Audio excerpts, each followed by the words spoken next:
on ESPN. A little Thursday night baseball. A top 15 showdown. Ole Miss and LSU on the banks of the Mississippi as we come to you from the box here in Baton Rouge, Louisiana on a gorgeous night. The final regular season weekend before postseason play begins. You look at the Western Division standings, and LSU will put another banner up. They capture the Western Division. They're 3.5 games up on Arkansas with just 3 games to go. Even Kyle Peterson's math could figure that out. Ole Miss and Mississippi State tied for third right now, 1 game above 500. That's the way we're starting. Huh? That's the way we're going today. It's late in the year, and we're getting the Lancy for postseason baseball. Dave Neal, this is Kyle Peterson, the big right-hander. Kyle, let's start with LSU because this has been a great year for Paul Maneri's club. If it wasn't for Vanderbilt, it could be the talk of the country right now. But this is a team that's gone through the regular season without many hiccups in terms of injuries specifically, but not the case right now. Jacoby Jones at second base could be out a couple of weeks. Kind of a freak injury, too. I mean, the left hand is now injured. It was wrapped before the ball game. Doesn't look like we're going to see him at all this week, and I think a challenge for LSU is do they get him back into the postseason. This weekend, next weekend really don't mean a lot for LSU. They're going to lock up a national seed already, so they know they're going to be at home. But you can see what Jones has done offensively over the last 11 games. That makes a big difference because he hits towards the bottom of this lineup. But defensively, he's really, really talented. Today, they'll push Mason Katz, who's been their first baseman really the entire year, over to second base, a position he's played before. Did start it against Tulane this year, but hadn't played it very much. He's a guy that played some third base, was penciled in as their third baseman to start this year, but with Christian Ibarra coming along, the junior college transfer, they moved Katz to first base. So should be interesting if we have a double play opportunity for LSU tonight. Meanwhile, this LSU baseball team, it has been a pretty good year, but it's been an inconsistent season. When you look at all the numbers for this Rebel baseball team, where are they in the national scene? You know, they're kind of one of those almost teams right now. I think when you look at a team that's going to host, you see the rank at 14, the RPI is at 20. They win 2 out of 3 this weekend. Their RPI continues to go up. Strength of schedule's good, decent against the RPI top 50. To me, it's a team. They're outside looking in right now for a team that's going to host. But you come down here and win 2 ball games. You go to Hoover and win 3. Now you get a little bit different situation for Ole Miss. It's a team that can be dangerous when they get to the postseason. Just haven't been quite consistent enough during the regular season. You know, when you look at this LSU team, obviously so much momentum. The last weekend of the regular season, not a lot to play for LSU, but certainly something to play for Ole Miss. If you're Paul Maneri, how do you get your guys ready in terms of this being a big weekend series? You know, I think it's a challenge. I mean, we've already seen it. They're not going to pitch Aaron Nola. Right. So that right away tells your club, okay, let's just get through this weekend. Let's make sure nobody gets hurt. Well, check that off because they've already got somebody hurt. So they're kind of 0 for 1 so far. But I think part of it is you get in this ballpark, you get in this setting, you really don't have a choice but to get up. Yeah. I mean, the way that the fans are going to be and the way that this environment, I mean, it'll force this club to get up regardless of how they want to. And it doesn't matter if technically it doesn't make any difference if you win or lose. You put the uniform on, you start feeling a little bit different. All right, well, let's see how this Ole Miss club will go at it in Baton Rouge. Mike Bianco played here, coached here under Skip Bertman, now in his 13th season as the Ole Miss head coach. Matter of fact, they're going to honor the '93 national championship team this weekend. Coach Bianco was an assistant coach with LSU during that '93 season. Look at how the coach filled out his lineup card today. Tanner Mathis really been struggling with injuries, hitting about 250, but still well below what he did a year ago. But Stuart Turner, no struggle there. The junior college transfer has been phenomenal behind the plate, not just hitting the ball, one of the better defensive catchers you'll see. Bastoni, Bossfield, Orvis, Overby, Allen, and Christian Helsel, bothered with a little bit of an injury as well. We'll get the start at second base and round out that lineup. The man that gets the ball, we'll see him again on a Thursday night. Saw him last week in College Station. Pitched pretty well against the Aggies. Cody Glenn, look at his last 3 starts.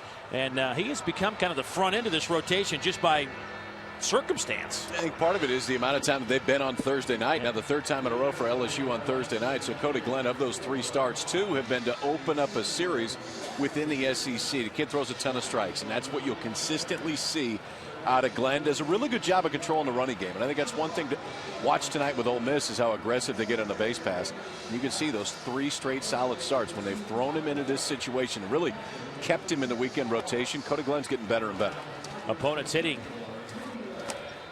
just .231 against the left-hander. Mason Katz shaking hands with his shortstop partner, Alex Bregman. We'll see how that combination works as Mason Katz spent almost all season over at first base. Now in that 4-hole. There is Paul Mainieri, now in his 7th season as LSU's head coach, trying to make a run back to the College World Series. Bring home another national championship. Won it in 2009 under Coach Mainieri. Tigers have won it 6 times in their history. This series goes back to 1906, and we are underway. First pitch to Tanner Mathis, a little bit low. It's 1-0. Tanner out of Lake Charles, Louisiana, coming back home. First pitch swinging. Tell you what, Tanner Mathis just was a terror last year, but for whatever reason just never really got comfortable at the plate this year. He's a, you use the term a lot in baseball, but he's kind of the table setter for this Ole Miss lineup. Be interesting to see what they do tonight here early on if Tanner's able to get on base. One thing he has done, though, he's stayed pretty patient. Right on cue. Look at that. You talked him right into a leadoff single. Leadoff single for Mathis. That on-base percentage, even though he's hitting .250, still .380. He's walked more than he struck out. So even though the average is down, he's still getting on base to start this one off here tonight.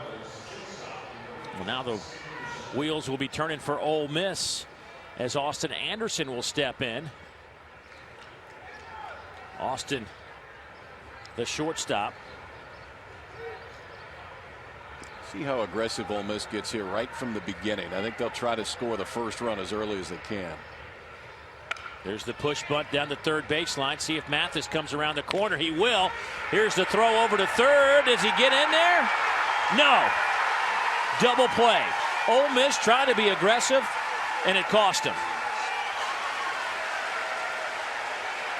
You can see Mathis was off and running on this one, so it's a bunt and run right here. So runner's going to be in motion, and at the plate, Austin Anderson's got to put it in play. He really puts it in the exact spot you want to. He forces the third baseman to vacate. Ibarra comes all the way in and makes the play. But watch Bregman.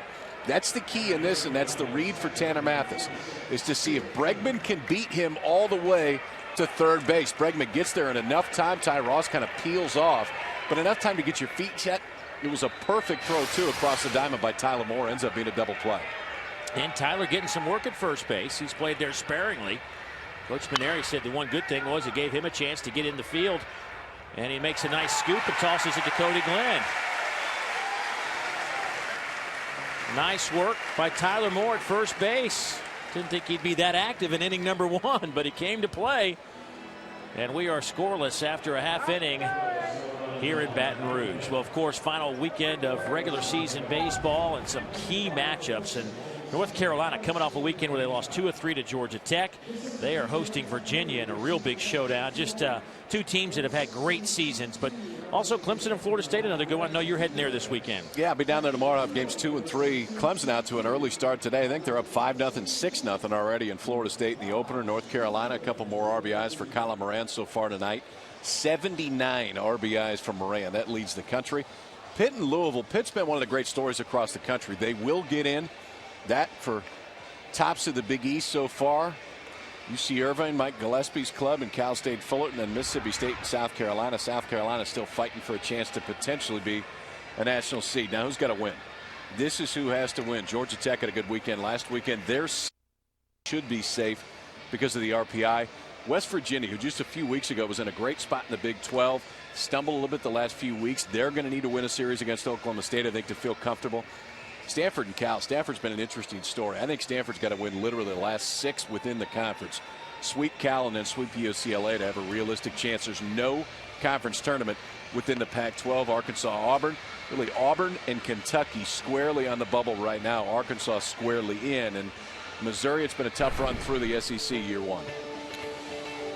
Well, the LSU Tigers are certainly headed for a top 8 national seed, and this is how Paul Mainieri fills out his lineup card tonight. McMullen will lead things off, then it's Laird, Bregman at .393, Mason Katz, 13 home runs, but it's been a while. It's been over a month since he's had a home run, but 63 RBIs still leads the Southeastern Conference. Christian Ibarra, probably the key to this lineup, as he has come in from junior college and has raked it pretty well at .337.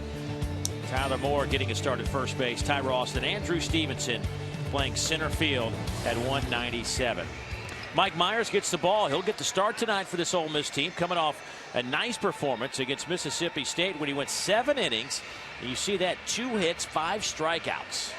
Probably the best start of Myers' entire season, and he's a kid too that in some spots could be a legitimate ace. Fastball into the low 90s. He'll pitch upper 80s, low 90s. Really good changeup there. He'll throw it to both right-handers and left-handers. Really good athlete too. Watch the way he fields his position. Myers was a high school quarterback before he got to Ole Miss. First man he'll face will be Sean McMullen, who will line up as the DH. Don't see that a whole lot at the top of the order, but McMullen's been on a tear. He's 7 out of his last 10 with 6 RBIs over the last 3 games he has played.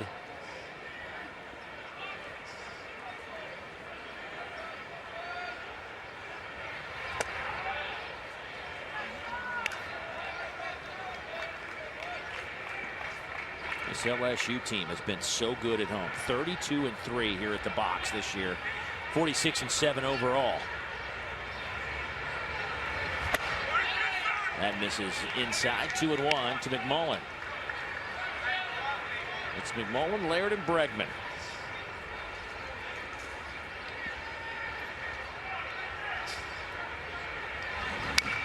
Fouled off at the plate. Umpires tonight behind the plate. Randy Watkins gets the honors in game number 1. Tony Maynard's down at first base. Danny Everett at second. And Ricky Armstrong will handle third base for us tonight. And the 4-man crew, which has been great. A great addition by the SEC this year in conference games. To first, Sykes Orvis will step on the bag, and McMullen is retired. As a pitcher, how important is it to get that? Does getting the first guy out have an impact on you? I mean, is it a big? I think mentally it does too. Absolutely. I mean, I was always a lot more comfortable on the windup than the stretch. And the best things I ever heard anybody talk about. Maddox was talking one time about the way he warmed up in the bullpen. He'd throw 75-80% of his pitches out of the stretch because that's where the most important pitches were. I just couldn't get quite as comfortable out of the stretch, and most guys aren't. Well, Greg Maddox was so meticulous. I remember when I was working on some Braves games doing a pregame and postgame show, I'd hang out by the dugout, and he used to want to know exactly how long the timeouts were between innings so he could pace himself.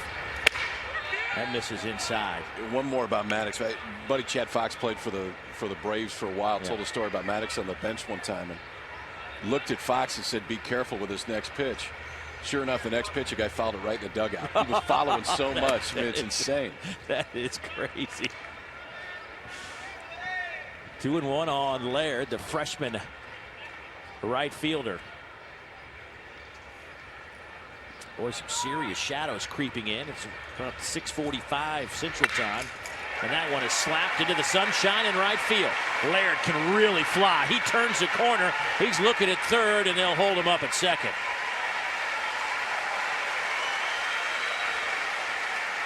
Kid's going to be a really good player here at LSU before it's all said and done. He's kind of eased his way into the starting lineup, played some center field. Now they got him out in right, and between he and Stevenson cover a lot of ground. But this is what he's done a better job of. That's just dropping the head of the bat on the ball.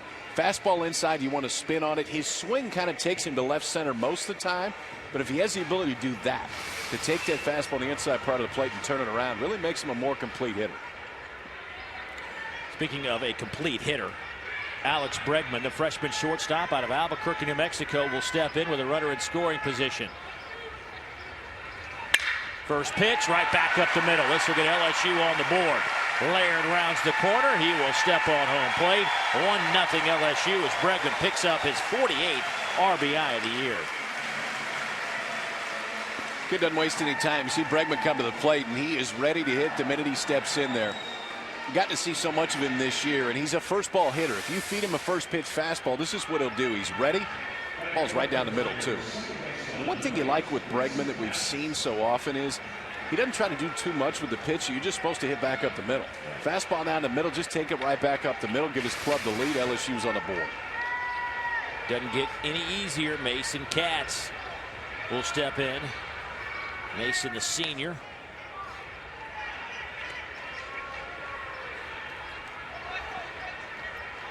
We were here a couple of weeks ago, and Paul Maneri said the middle of this lineup with Bregman and Katz and Rhymes, by their standards, in a little bit of a slump. They'd lost 2 of 3 to South Carolina that weekend.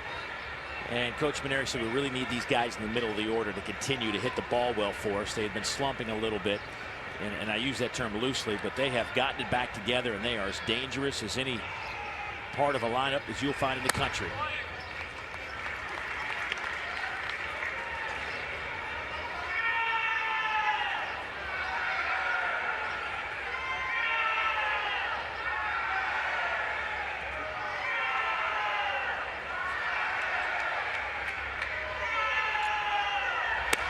There's a strike on the outside part of the plate. It's 1-1 on the senior. He grew up just outside of New Orleans.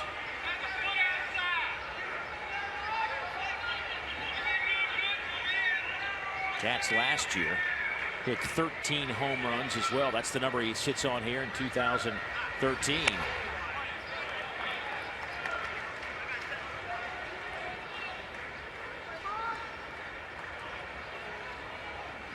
Cat's a guy that is the school's active leader in games played. He is starting his 176th game.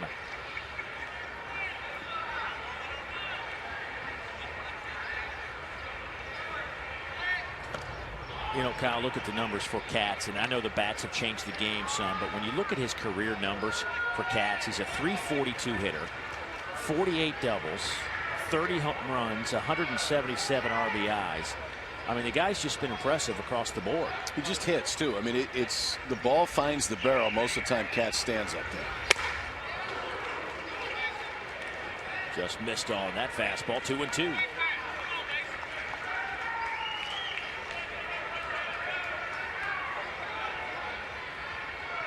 He's gone 88 at bats, though, without a home run. Wind blowing out today.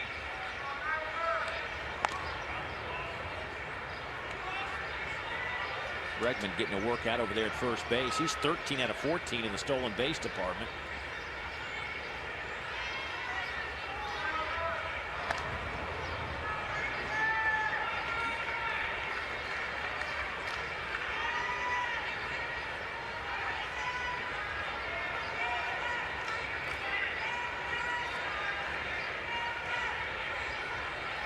Rafe Rhymes is on deck.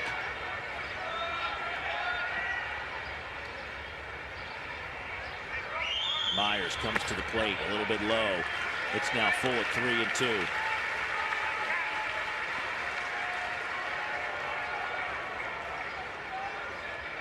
You put Bregman in motion here? Yep.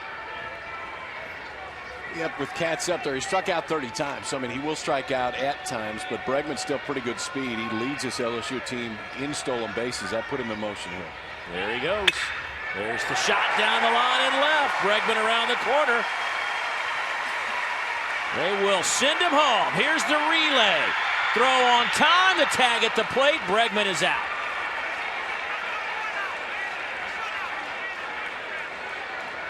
Tell you what, this was played perfectly out in left field by Tanner Mathis, and the key is the first throw. Austin Anderson, the shortstop, went out to cut it, but he went out to cut it in a spot that the throw would be going to second base. It's a lot shorter. It's a lot easier throw for the outfielder to make. Watch where Anderson ends up and where this first throw goes. He gets it to Anderson in a hurry, so he's moving over towards second. Then it's a lot easier throw for Anderson. He gets to him quicker, not on a short hop. Gives Stuart Turner, his catcher, a hop he can handle. Surprised that they took this risk at that point. You get second and third with one out, and you got Rhymes and Ibarra coming out to get a chance for a big inning, and that changes the inning pretty significantly right there for LSU. Well, here's Rafe Rhymes will step in. Rafe, the senior. You know, so much was talked about him a year ago when he was chasing 500. And what a story he is. The senior out of Monroe, Louisiana, cut from this team back in 2009, decided he still wanted to play baseball and went to LSU Eunice Junior College, was Division II National Junior College Player of the Year, came back to LSU, and last year, as we talked about, chasing 500 most of the season, and he wraps up his career as a Tiger this year.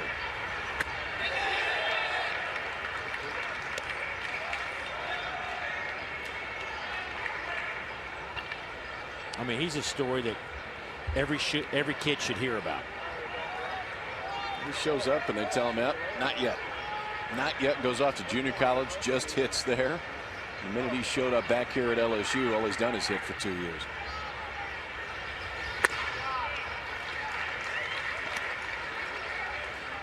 I know we've talked about it a lot this year too, but the advantage you get with Rhymes and Katz too is you get two seniors right in the middle of the lineup. Led the country last year with that .431 average. Quite as high this year, but .343 is still a pretty good clip.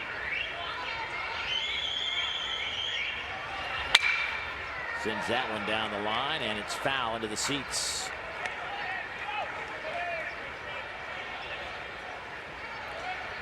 Rhymes, by the way, just to show you the shadows creeping in over the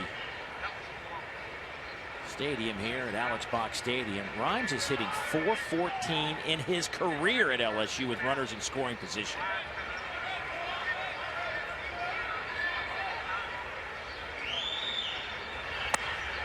That one misses outside to Rhymes. Katz stands at second base. 2 down in the inning, but 1 is already crossed. There is Mason. Base hit to left his last time up.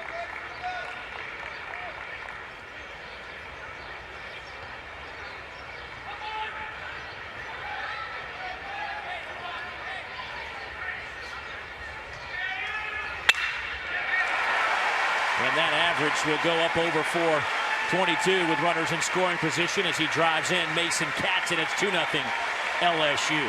He is a hit machine as he has started 171 career games at LSU. The offensive approach too in this first inning for LSU. 4th hit in a row for the Tigers. You get 3 doubles between Laird, Katz, and Rhymes, and the single by Bregman. But really, Rhymes does what 2 others have done. Laird and Katz, fastball on the inside part of the plate, nice short swing right to it, hooks it right inside the line, and trades places with Mason Katz. Another RBI for Rhymes, his 38th of the year, and Mike Bianco will make a slow walk out, I think a little bit earlier than he was hoping to today. 14th double of the year for Rafe Rhymes.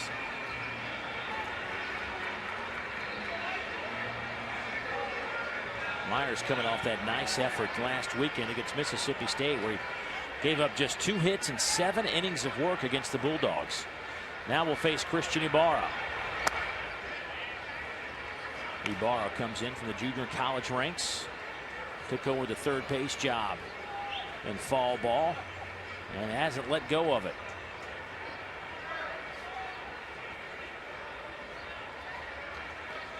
Ibarra hitting .337 overall, but .333 against SEC pitching. Ibarra's got fans coming in from the West Coast. He's the guy that, to me, is the unsung guy in this lineup, just because the others have been talked about so much offensively, but he's been outstanding defensively at third for him. He's hit 6 most of the year, and he's a great 6-hole hitter in the college lineup. Been in a little bit of a rut the last 4 games, just 1 out of 15, but still hitting .337 to show you how good he has been.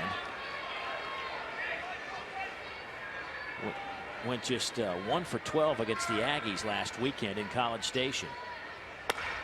There's another strike for Myers. It's now 2-2 on Ibarra.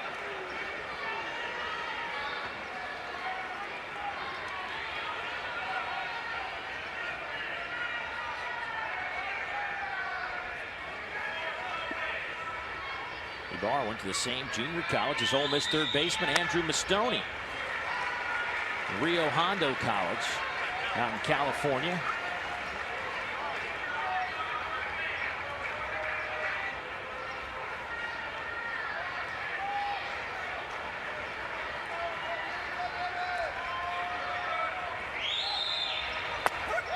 Nice pitch from Myers. He gets out of the jam, but LSU does pick up a pair of runs in the bottom of the first inning. Some big games this weekend. Some teams on the bubble like Kentucky. How about Auburn? Indiana also. We'll break down some of the postseason clubs that you need to keep an eye on. And we'll also spend some time talking. All right, Matt. Thank you, buddy. As we look at the coaches poll, Vanderbilt takes over the top spot. North Carolina loses 2 of 3 to the Yellow Jackets of Georgia Tech. LSU still hanging in there at number 3. Oregon State, Cal State, Fullerton. Florida State, NC State, UCLA round up that top 10. How about the Bruins? Continuing to play some good baseball out west. Oh, yeah. John Savage got them going again. You know they're going to pitch, and really the top two back from last year. They got Plutko and Vandertag back at the top of that.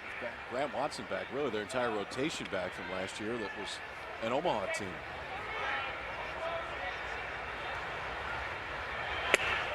Yeah, they were pretty good in their super regional. They hosted last year. 2 games and on the way to Omaha. Beat the Horned Frogs last year in LA.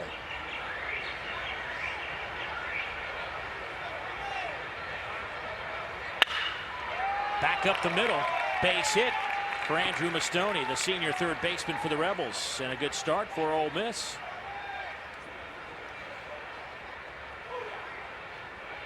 It starts the first 2 innings for Ole Miss. They had Tanner Mathis lead the ball game off with a single to center. Now Mastoni hits it almost the exact same spot.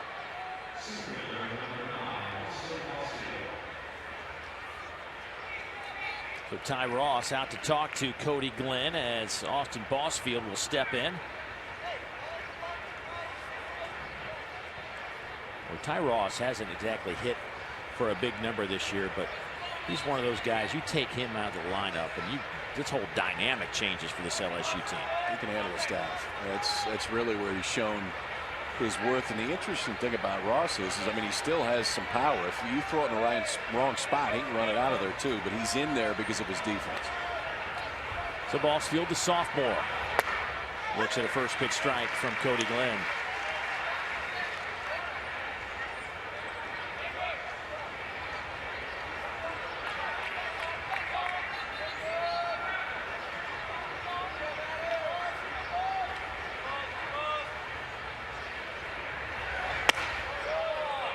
That one stays outside, 1-1.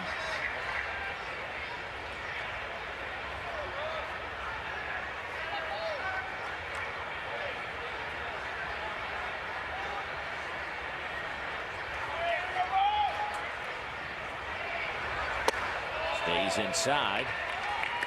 You know, talking to Mike Bianco, and you interviewed him for the pregame show. We spent some time with him just chit-chatting, and you could tell that he's been a little bit frustrated with his team because they've shown signs of being a really good baseball team, but the consistency hasn't been there. Foul ball down the line. We'll do it again. 2-2. We both know too that could be one of the most challenging things about this game in general. And there's so many moving parts to the game of baseball, and that's the hard part with Ole Miss. The bullpen kind of let him down in game 3. Not kind of. The bullpen did let him down in game 3 against Mississippi State, or that would have been a sweep. At times the bullpen has been really strong for Ole Miss during the course of the year. They just haven't, for a really long string, been able to put everything together other than the beginning of the year.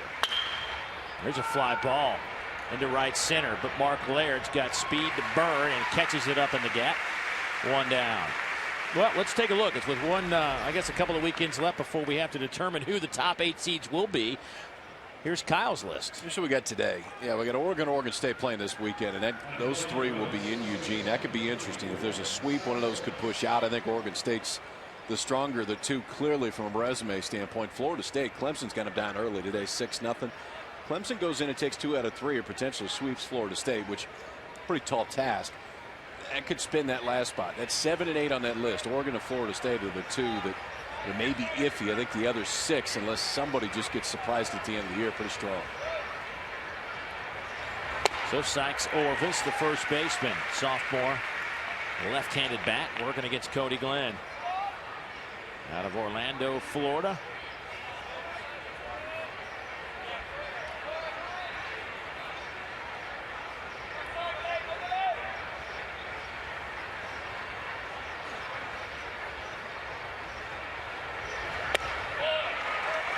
Good pitch. 0-2 on Orvis. Breaking ball right there for Cody Glenn too, and you could see it kind of stood Sykes Orvis up.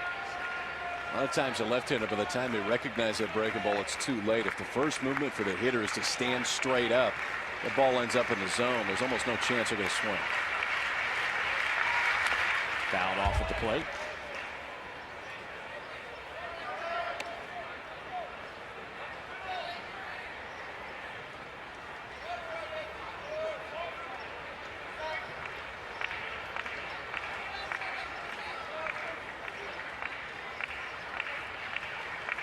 Orvis getting a look at a left-handed pitcher. Hadn't seen a whole lot of lefties this year. Mainly in there against right-handed pitchers.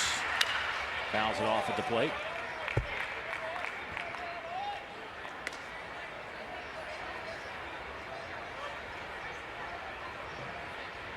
Looking for his first hit in his last 9 trips to the dish. 1-0 for 6. Did have 3 walks against Mississippi State.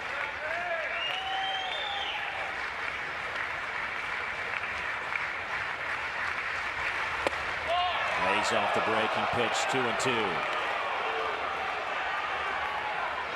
You could spot right there, though. I think I'd throw it in the exact same spot again. Orvis right now, the front side's really pulling out. So anything on the inner half, you're really doing him a favor. Stay breakable on the outside part of the plate. Make him prove to you can stay on that pitch and take it the other way.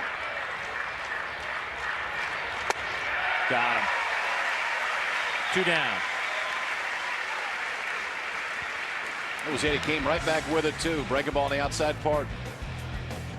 Well, tomorrow night, ESPNU brings you a great doubleheader from the baseball diamond. Clemson travels to Tallahassee to take on Florida State. Did at 11. It's a top 25 battle for the West Coast. UC Irvine, Cal State Fullerton. Clemson FSU at 8, and UC Irvine, Cal State Fullerton at 11. Both events are also live on Watch ESPN. There you go. You did great there. Thank you. The things I have to overcome. Jake Overby lines one into left center. That'll drop. On the way to third is Mastoni, and he'll be in there. Runners at the corners now for the Rebels with 2 down. Now, there's a scouting report meeting before every series, and one of the things that go over are outfield arms. And you could see right there from Mastoni, he was going first to third on that. You get a center fielder with a really good arm right there, and you got to think twice coming around second base. But that right there is knowing that the arm of Stevenson is not great in center. Mastoni often running the minute that ball was put into play, and he goes first to third. That's really good, aggressive base running, but being aggressive at the right time. Ole Miss trying to scratch back here after they gave up 2 in the bottom of the first. So Cody Glenn going to have to work out of some trouble with 2 down. He'll face Will Allen. Will, the DH tonight, hitting .235 with 3 home runs. He looks at the first pitch off the plate.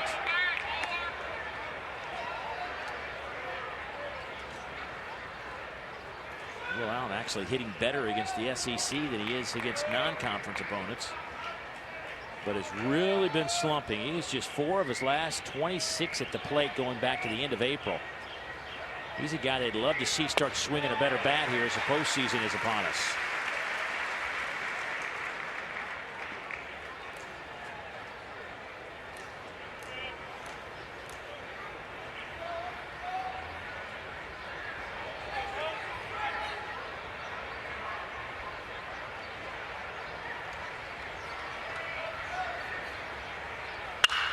Popped him up. Right side. Mason Katz says he has it. And he does. So Cody Glenn works out of a troubling situation, and the Rebels leave runners at the corners. Back in a moment.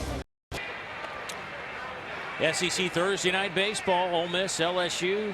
Rebels on the road. Mike Myers gets the call to open up this series, the right-hander. And, well, you know, if Mike Myers is on the mound, you know Mike Myers is in the stands. He travels, too. I love it. You notice there aren't many people sitting near him. And why would you? I don't know that I would sit near him either. Well, at least they're Rebel faithful. He'll stand the whole time that Myers is out there, the entire ballgame. Just probably a good spot to hide him in there. I mean, you want to get good with that, put him right behind the dish at this place in the second row and see how that goes over. Yeah, there's some railing and some Rebel fans between him and the Tiger faithful. We'll see how Mike does. First time around, he gave up 1, 2, 3, 4 hits and 2 runs back in the first. And the first man he'll face, Tyler Moore. Tyler swinging away. Ty hitting .220 on the year. Does have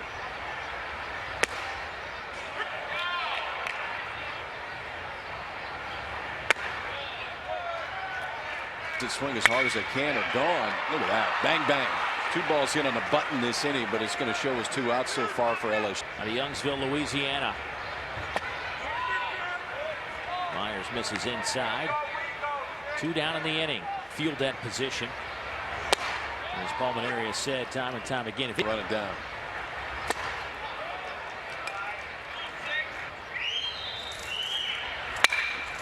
Fly ball center field. Boss Field makes the catch. So for Mike Myers, pretty good inning. Matter of fact, he was pretty scary. Yeah, give that.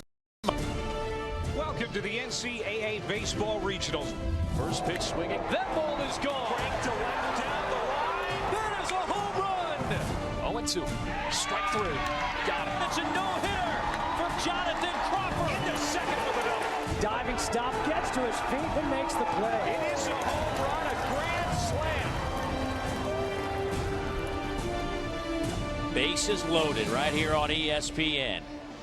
Tell you what, if you love college baseball, no other place to be than right here. The selection show on Monday, May 27th. And then the regionals begin shortly thereafter. And the Major League Draft June 6th through 8th. Super Regionals and the College World Series out in Omaha June 15th through the 26th. Every game on the ESPN networks. Christian Helzel, the freshman second baseman, hitting in the 9th spot for the Rebels. Also hitting .220 on the year. Fouls that one off at the plate. 1-1 the count. Tries to lay down the bunt and misfire. Used to be. I got drafted on the field at the College World Series.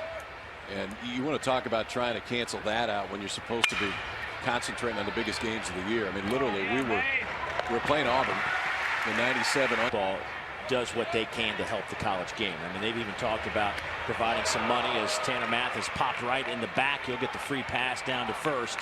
The guys in the 40-man roster, it is predominantly college guys that are there. That ball smoked by Austin Anderson. To the track is Laird, looking right into the sun. Made a heck of a catch, folks. That ball.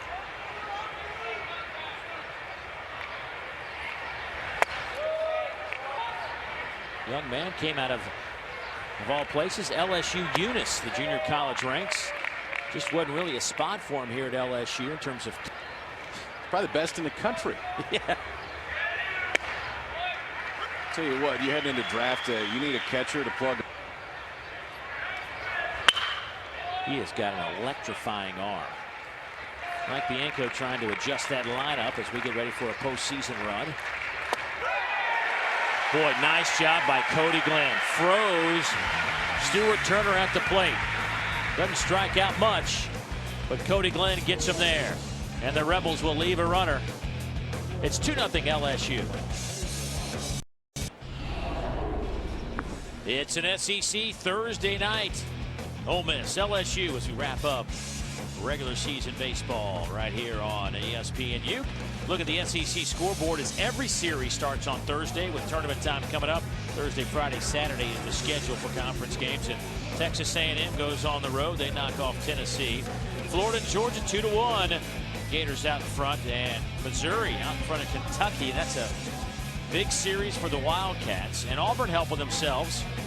Auburn really jumped. They jumped up 22 spots in one of the RPI systems after last weekend, but they fell back about 10 more spots after a loss to Jacksonville State in their midweek game. Vanderbilt up on Alabama 40-0 as well. Oh, by the way, Vanderbilt's winning again. Yeah, shocking. They are chasing SEC history. Right now, Vanderbilt sits at 24-2. 21 the count. The crowd didn't exactly appreciate that last pitch, but that one will be lined to the right fielder. Preston Overby, one down. I'll tell you some ball games. I mean, to me, the tough thing for Auburn is what they've done out of conference, which subpar, and then you look at them in conference, and they're still 5 games below 500 coming into today. Tuesday night, you can't do that. Not when you're one of those teams on the bubble. This is inside to Mark Laird. She retired 5 in a row now. And you can make it 6 in a row.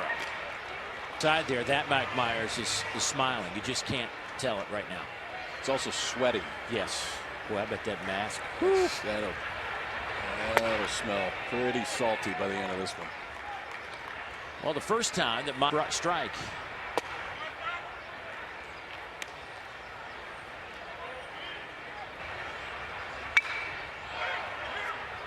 You can see the approach too. Now 3 straight sliders in the second at bat. The slider, but he hits it to right center. Freshman lays off the slider. See if he throws him another one off the plate. Hit the first pitch fastball the first time up. Got him looking. 5 in a row. 5 straight sliders, and it worked. They finally get Bregman. A 1-2-3 inning for Myers. We will talk with Paul Mainieri, the head coach of LSU, when we come back.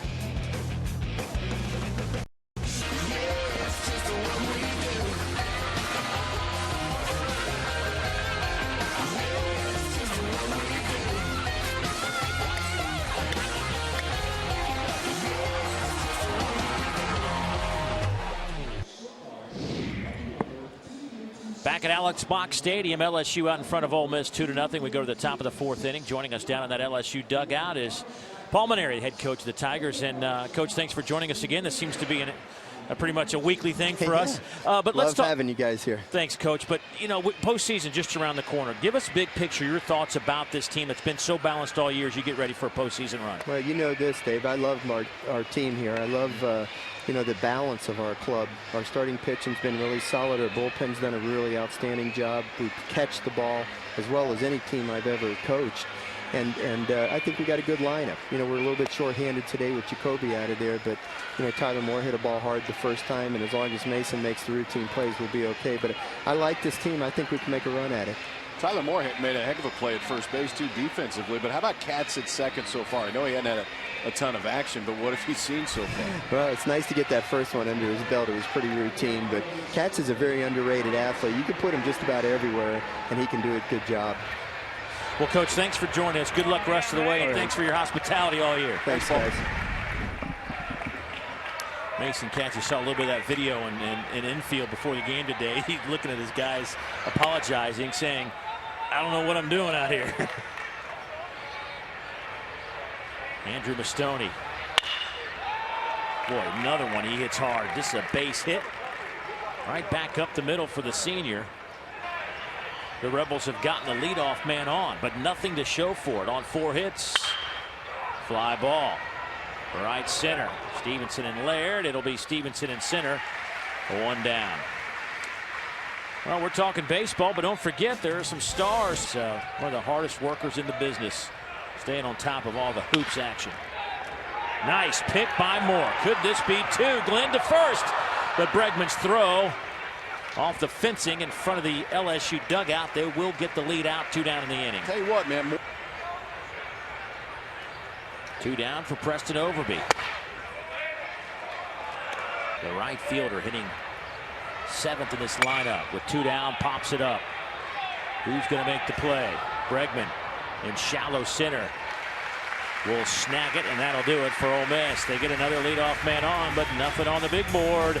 LSU out in front, 2-zip. Nothing. LSU out in front.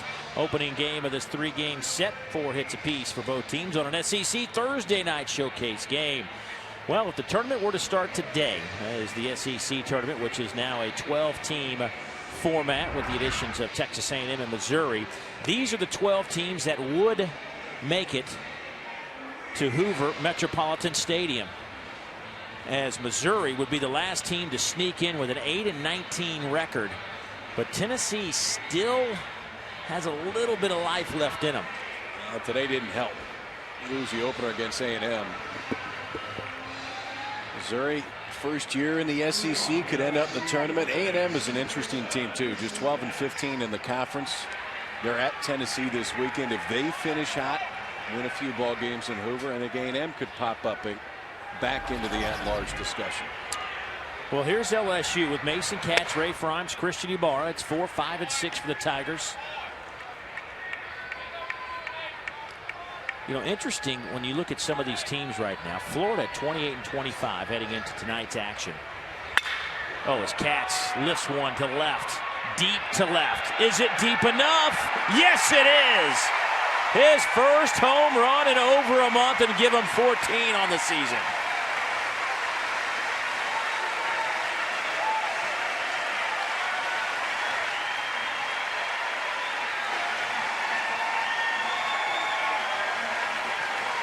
See a smile on his face when he around second base. And it's almost like it's a relief because he started so hot. He's been consistent with bat the entire time over the last month, just hasn't done any of this. Fastball down in the zone, good backspin out towards left center field. Doesn't hurt. The wind's not blowing all that hard, but it's definitely not going to hurt. It might have helped just enough to get this ball out of the left center field fence. 14th home run of the year for Cats. Extends the Tiger lead to 3-0. Ray Frime steps in, pops that up. And for Cats, that's his first home run since March 31st, 90 at-bats.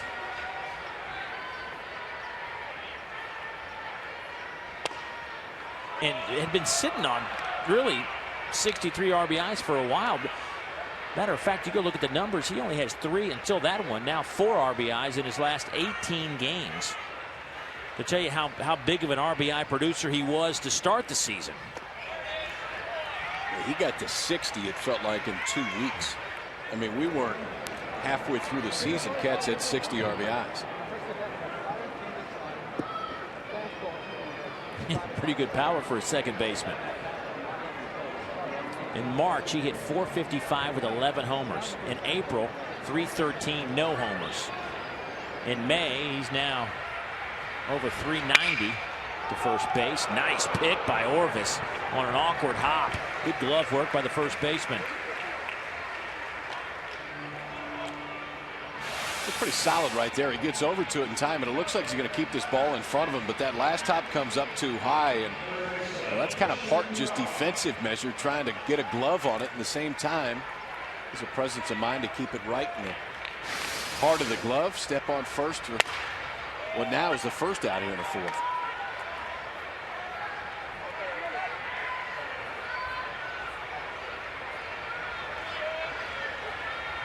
Christian Ibarra.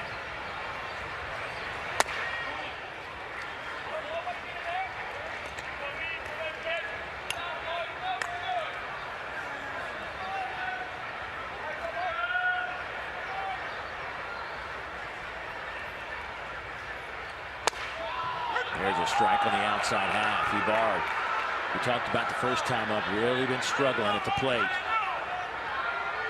He was good, much like Cats, he was so good early. He reached base in 42 consecutive games, streak that ended in April, but it continues here as he mashes one into the seats and left.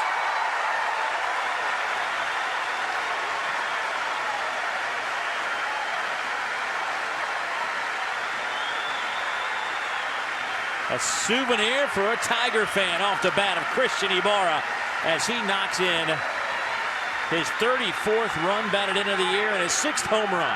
Kid sleeping with that one tonight. I love it. Look, he even knows it too. Knows the cheer. He's ready to go. He's got a baseball thanks to another home run for the Tigers, and Ibarra on a fastball that looked like it was up and out of the zone. Man. Spun on that, got his hands all the way through it. 2 home runs for LSU in this inning, and just continue to show you why they're so dangerous offensively. 39 home runs now for the Tigers this year. They are chasing down South Carolina for the top spot. The Gamecocks with 43.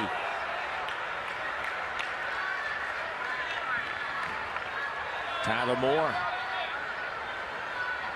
will step in. It is a 4-0 lead for LSU.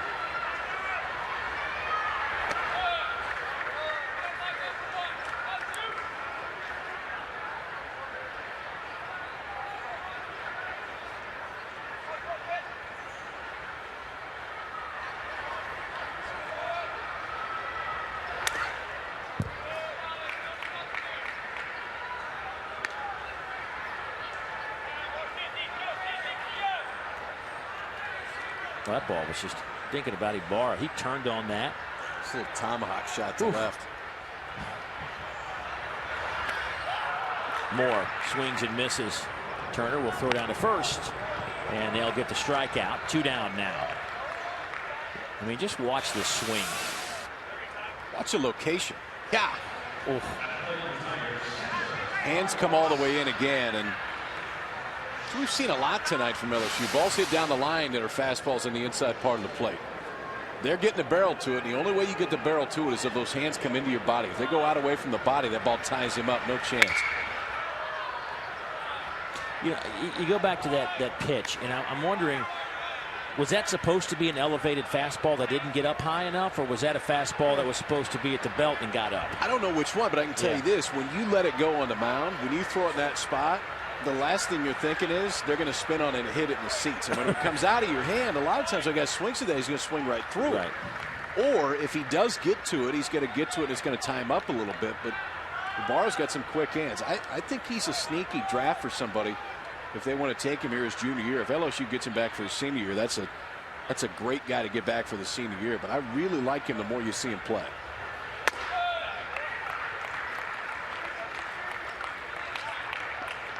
Ty Ross 0 for 1 tonight. Boy, thinking about the home runs, 39 home runs now on the year for LSU. Go back to 1997. No. They hit 188 home runs. I thought we had talked about this. I like to keep bringing it up. Certain things we're not going to go back to. Because you're part of that. We're not going to go back to 1997. You're a part of that. You're a part of that number. First multi-home run game since April 20th. And they beat Alabama 11-8 in 16 innings. Guess who was a part of that? Was I in that one too? No, I wasn't. I was in that one way past my bedtime. That was when you were on quite a run. Yeah. Now, that was the start of the day in Tuscaloosa with the football spring game.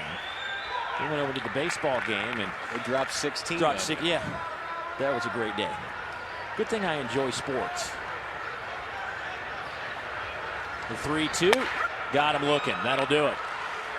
So the long ball is back. And it's back for Mason Katz. Took 90 at bats between home runs, but Katz got one up into the jet stream and a souvenir. And then Christian Ibarra hit one as well.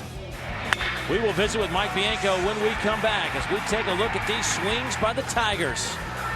They start doing this, folks. Watch out. Well, a couple of long balls by LSU has given them a 4-0 lead as we move to the 5th. Joining us down in that Ole Miss dugout is the head coach, Mike Bianco. And, Coach, it's a crazy game. I mean, Mike Myers looked good, a couple innings in a row, and then bang, bang, it's 4-0 game.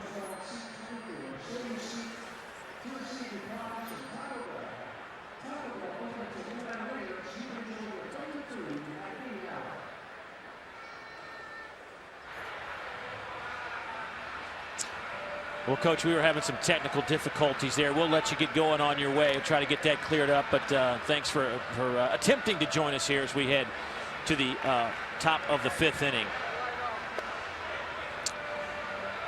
And for Ole Miss, they'll try to get back in this one. This is a club that sits right in the middle of the pack in terms of batting average. They're 6th in the conference at a .277 clip. You know, they're 5th in team ERA. 292. I mean, this is a team that certainly, if they're not going to host, if you are a host team, you don't want to see Ole Miss showing up on your doorstep. No, because, oh, by the way, they got Bobby Wall. I mean, you got Bobby Wall, and although Myers has not been great tonight, he has the ability to go out and really dominate a ball game, too. You can see what the resume looks like at this point. And, well, the chances to host for Ole Miss are not great. But they kind of fit one of those teams to where if they do get hot in the postseason, they can get on a run because there's enough pieces there. Will Allen, one of those pieces. He'll lead things off. He hammers that one, but will hook foul against the wall down the left field line. You mentioned Bobby Wall, and what a year Bobby has had. I mean, there is no doubt that he came in with a high expectation and has lived up to those numbers. 9-0 on the year, 1.43 ERA, second best number in the conference, and opponents hitting just 177 against him. And Ole Miss has what I think you really need to make a run in the postseason, and that is a bona fide ace. I mean, a guy that could just go out and literally dominate and potentially throw zeros up for the entire ball game and get you into that winner's bracket game, which you need to be when you get into the postseason. you got to have two guys, and I know Myers has scuffled a little bit tonight, but with Wall and Myers, they have two arms that can win 2 games in regionals. To center field. And Stevenson will chase it down.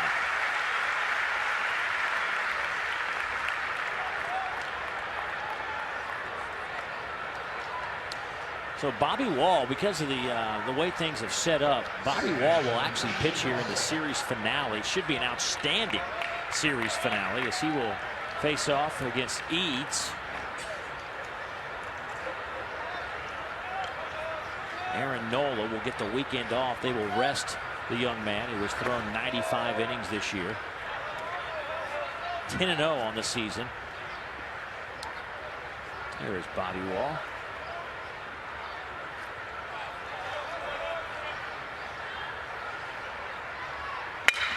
That ball's hit sharply to center. But once again, Stevenson with the catch, 2 down. Cody Glenn, boy, what a job. They have, you know, it's kind of unfortunate for a guy like Kurt McCune who will get the ball tomorrow. Kurt McCune expected to, he a little banged up beginning of the season, but they expected him to be like their number 3 starter until he got healthy. They had to throw Cody Glenn out there. Well, Cody hadn't given up that 3rd spot yet. No, he's not going anywhere either. I mean, they really have found their true guy, and he's a totally different look too, which I think is a good thing from Eads and Nola. Left-handed, doesn't throw quite as hard, can really turn the changeup over, shows lineups and teams a different look if you get into a 3-game series, and I think that's an advantage for LSU too.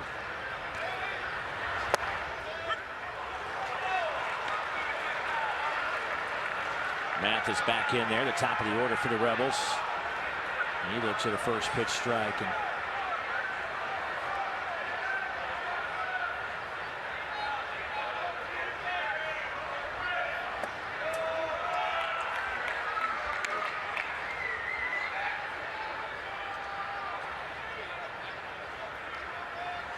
Mathis was hit by a pitch his last time up, right in the small of the back.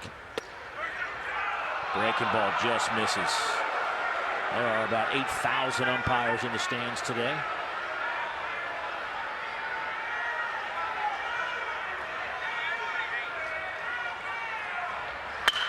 That one is slapped foul. It's 2-2. What a great scene here at Alex Box Stadium. There were so many quirks with the old Alex Box Stadium, which is now a parking lot about 500 yards down the road from us. You know, it's kind of sad to see that stadium go in a lot of ways. But boy, this is a magnificent facility. Yep. Little slapper will drop in for a base hit. That's what Mathis did all last season when he hit around 350 most of the year. That'll quiet the folks in the purple and gold here at Alex Box Stadium. And this weekend, the official designation of Skip Bertman Field, as they will have the formal presentation this weekend. You see what LSU has done.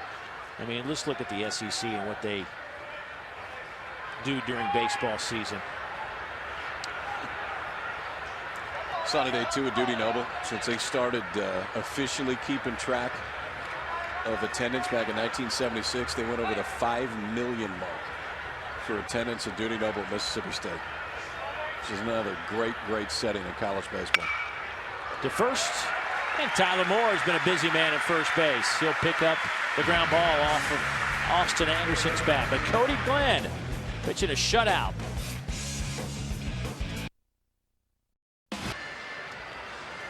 LSU leading Ole Miss 4-0, bottom of the 5th inning. A couple of top 20 teams going at it. And speaking of that, let's go to the coaches poll and show you teams 11 through 20. And certainly Indiana, one of those teams at number 17 that's had a great year out of the Big Ten. And, you know, when you start looking at the numbers, they're pitching pretty well, 2.58.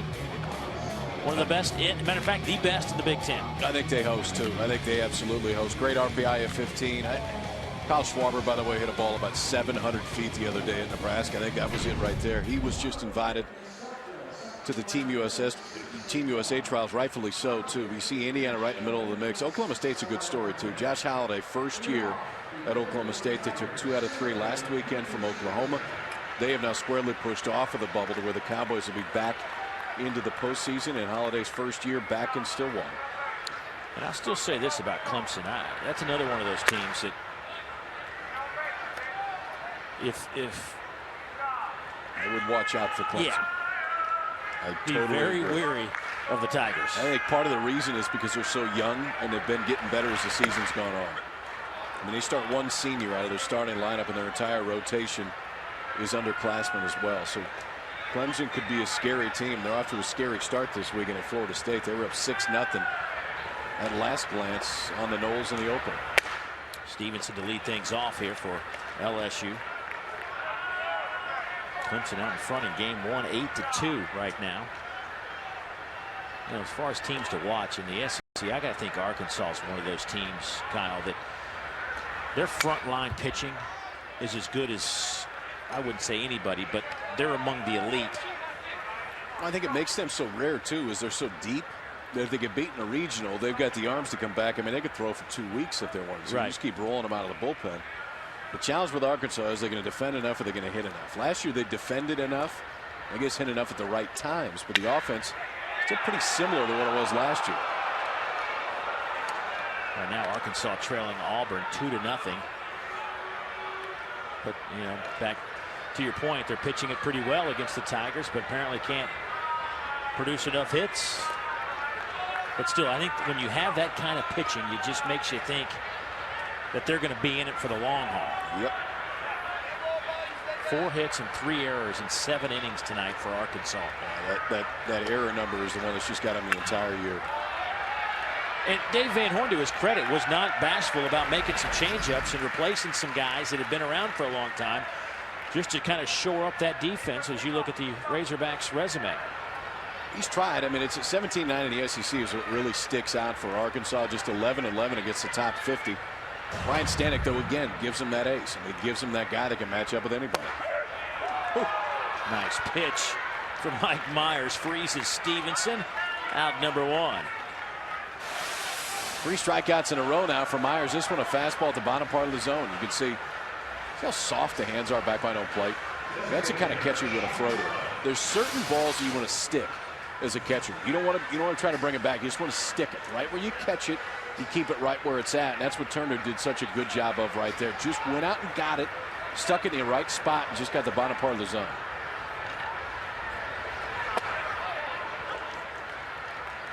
There's a different feeling on the mound when you have a guy like Turner back there too. And sometimes it's just as simple as the way he looks when he receives. Everything's quiet. There's not a lot of stuff moving. Ends up getting you pitches over the year. He's low, which you like to see out there. You like your catchers low, so it feels like they're talking you into the bottom part of the zone.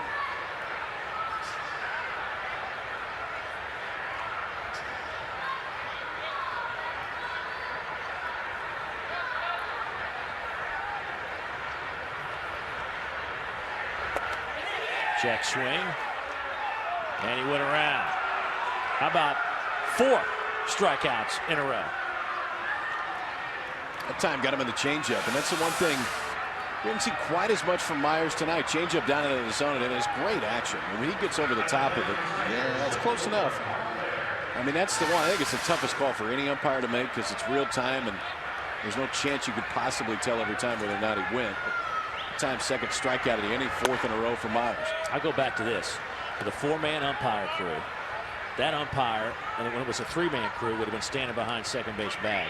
And you're asking him to make that check swing call. But now you have 4, and you got guys positioned properly to make that call.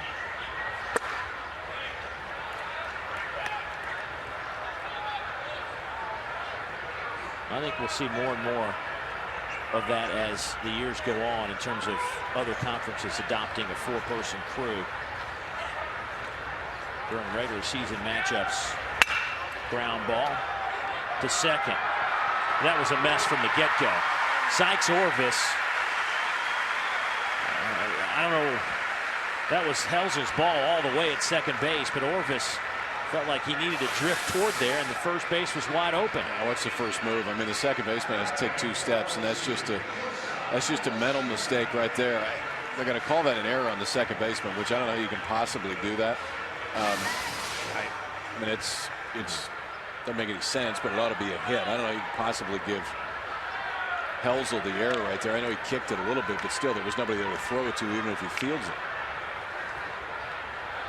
can't give mental errors in this game, but if you could, Orvis got one right there.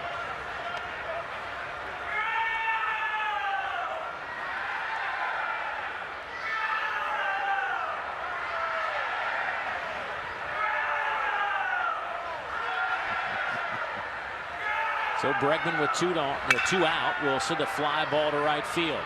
So perhaps the error won't matter as Overby makes the catch, and LSU will leave a runner. And the Tigers lead it after 5, 4-0 our score. Don't forget, women's softball coming up tomorrow. First at 3:30 Eastern, San Diego State takes on Georgia. Then at 6 Eastern, top-seeded Arizona State takes on San Jose State. San Diego State and Georgia. Arizona State, San Jose State. To win the LSU grounds crew getting the field ready for the final 4 frames of this one. LSU leads it 4-0. They were entertaining the crowd right before we came back from break. There's a reason those guys are on the grounds crew. They're there to dance. It's the sole reason they joined. That was part of the job description when it was posted.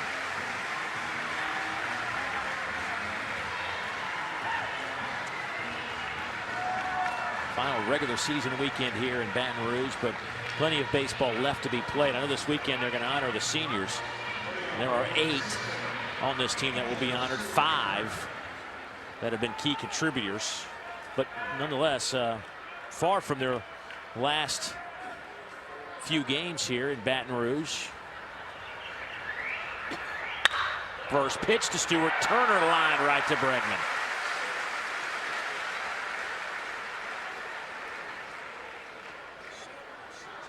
Ole Miss is taking some pretty good swings tonight. It just happens to be right at where LSU is playing them defensively. That time kind of a knuckleball out to Stewart Turner. Excuse me, out to Bregman off the bat at Turner. How about that for Cody Glenn? 7-1 pitch outs. What does that number say to you? It says you're probably going to pitch for a while tonight. 53 pitches here with 1 out in the 6th.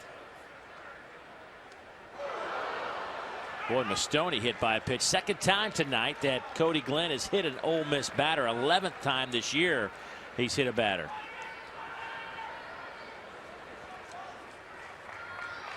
Stoney will hobble down that line.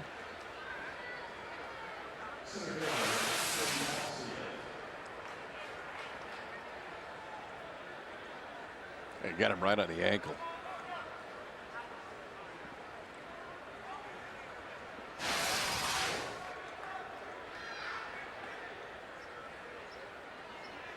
Well, Ole Miss needs base runners, and they'll take them any way they can get them.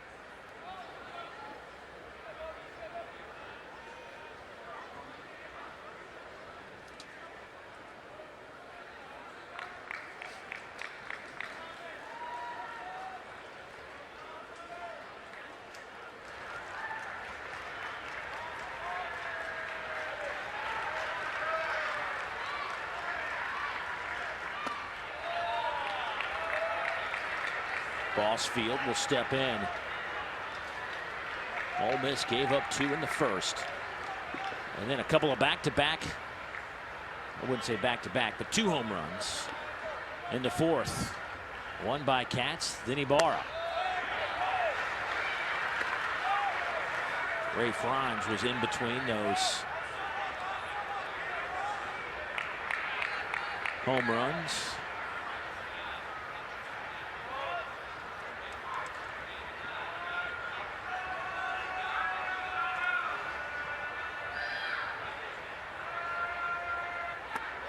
That misses inside. 2-1 on Bossfield.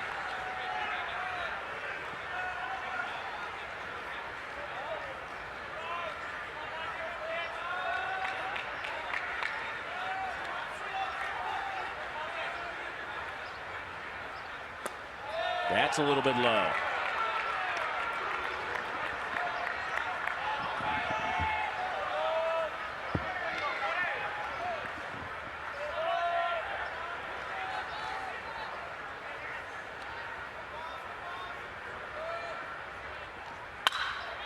Ground ball to Bregman. Bobbles it. can't come up with it. That was the first time that Cody Glenn ran a count to 3 balls. Then gets the ground ball to Bregman, who normally is steady Eddie at short, and couldn't handle it. There's times where Bregman just gets a little bit too excited on balls defensively, and I think this was another one too. If you wait back just a little bit, maybe you don't turn the double play, but you get a lot better hop. Watch the hop that Bregman ends up getting. Charges it as quick as he can, and part of it was just wasn't a great hop. I mean, you're trying to go get that short hop, and he got caught in the middle, and then trying to barehand it, maybe be a little bit too quick instead of just making sure you get that lead out.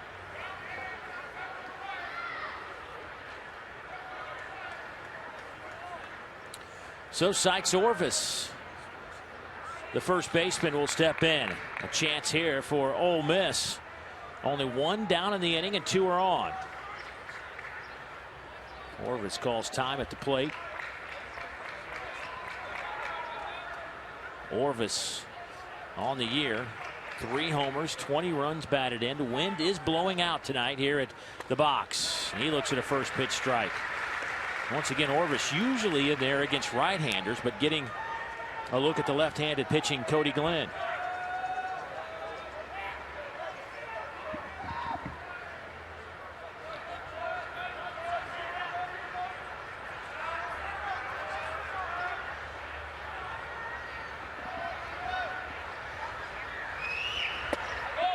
That's just off the plate.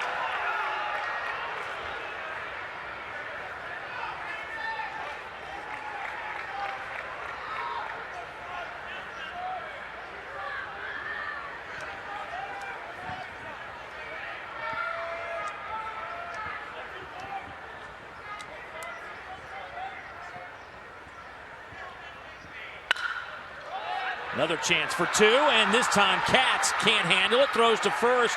Got him at first. Boy, here comes Mike Bianco. Tony Mainers down at first base will have a little chit-chat here with the 13-year-old Miss head coach. I think he missed this one. I haven't seen it slowed down yet, but it looked like he was clearly safe from this standpoint.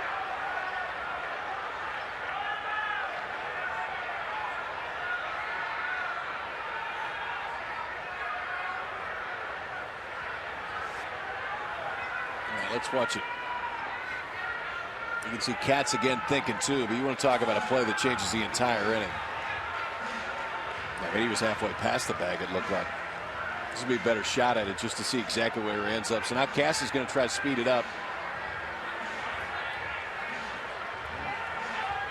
I think he's safe. I mean, I think he's absolutely safe. It wasn't quite as clear as it was, but yeah, he's absolutely safe. Without a doubt. So instead of bases loaded 1 out, you got guys on second and third with 2 outs, and Ole Miss still trailing at 4-0.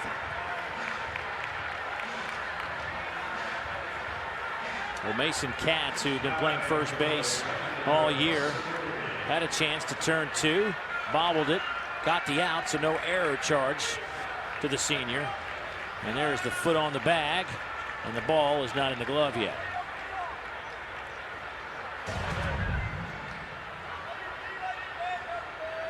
So Preston Overby now with 2 outs. Runners move up 90 feet, second and third.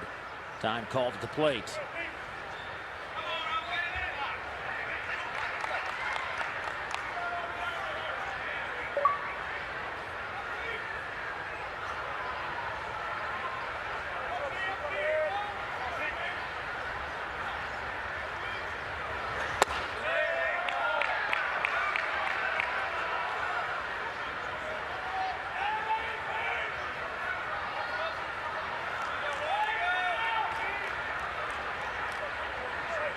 .306 for Preston with runners in scoring position.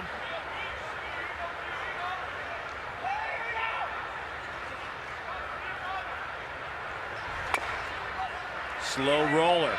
Glenn will slip and fire and gets the out. So unfortunate for Rebel fans. They had a chance for a decent inning. Instead, Cody Glenn gets him out 4-0. To win the Capital One Cup. Tiger Trophy room, and there are lots of trophies. Great history lesson on LSU baseball. Some great videos. Just a when you think about the history of LSU baseball and the number of talented players that have been through here, the memories that have been forged, it's just outstanding. And if you look closely enough in there, you could probably find my partner, Kyle Peterson. You knew I wasn't going to let that go. Here we go. Kyle was a part of, what year was that, the 90? It was the one you already talked about. Yeah, today. 97. Right. Slipped me. It was yeah, a 97 LSU team that won the national championship, went through Stanford to pick up the hardware, and on the way to hitting 188 home runs, a couple of those, only because he's a good guy, served up by KP. I think it was just 2. Just 2 of the 188? Probably more than that. I don't know. I can promise you this. I can promise you this. I'll know in about 7 seconds on Twitter. Somebody will fire it off in just a minute. What a team, though. I mean, that team was, I mean, just to watch them hit, and I know the equipment was a little bit different, but I mean, that team would have hit in today's game, too. They would have, but I can. It was a different ball game then. Yeah. It was a very, very different ball game. Now, the bats were different. Do you think the balls were different at that time, too? Seams were a little bit higher. Yeah, seams were a little bit higher, but yeah, but I'd love to go back and not do that. Maybe do that again and throw these bats out there and see if it ends a little bit differently. Brandon Larson's ball still goes out, but it does not hit the top of the light standard, which is that's a mental victory. Mike Myers pitching pretty well here, despite trailing 4-0, as after giving up those couple of home runs, one of them to the guy at the plate, Mason Katz, and he launches another one. Did he get enough? Just shy. A couple of feet shy of the wall and left. But the crowd on their feet thinking Katz might have done it again. Little top spin right here, and enough top spin that kept this ball in the ballpark. Off the bat, I thought it was the second home run of the day for Katz, but just didn't quite get the backspin on this, and it kept it in the ballpark still. 3 at-bats for Katz. He's hit it on the screws all 3 times. Doubled on a line in the first time. Home run to left center the second time, and just missed his second home run right there.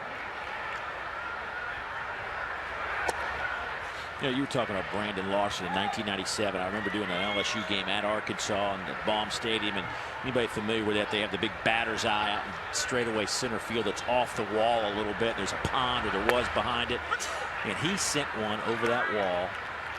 And I said to myself, I'll never see another home run hit that far again. I mean, the guy was a second baseman.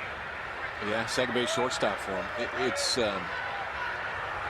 It's not to take anything away from those clubs. They were great clubs, don't get me wrong, but the home run that I remember most is not one that I gave up, but one in Omaha when the fences were at 420, and Lyle Mouton from LSU with bats that weren't that hot hit it right over the top of the batter's eye at 420.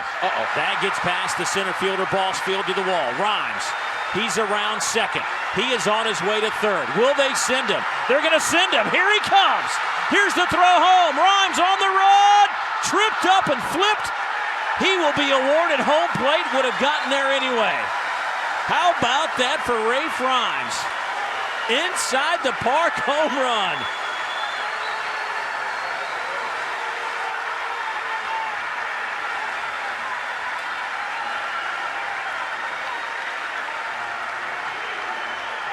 Might have got himself on SportsCenter in the meantime, too. You go flip like that right at home plate. It's going to count as a third home run of the year for Rhymes, but it starts right here. Austin Bossfield trying to lay out, and I've got no problem with this one. You're down 4 in this spot. You got to try to make the play, but then Rhymes sees it. And then he's off to the races. Not bad speed for Rhymes. Got a couple of stolen bases on the year. Right about now is when the parachute starts coming out there. Right about now. Yeah.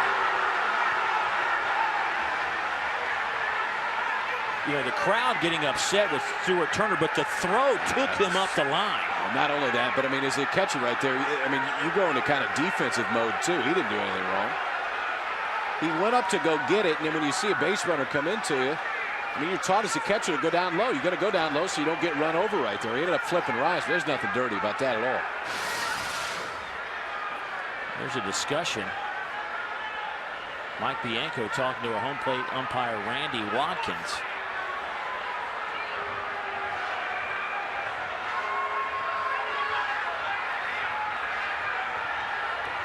I mean, if you're Turner, you got to go get the ball. Yeah, what do you want to do? It's where it's thrown.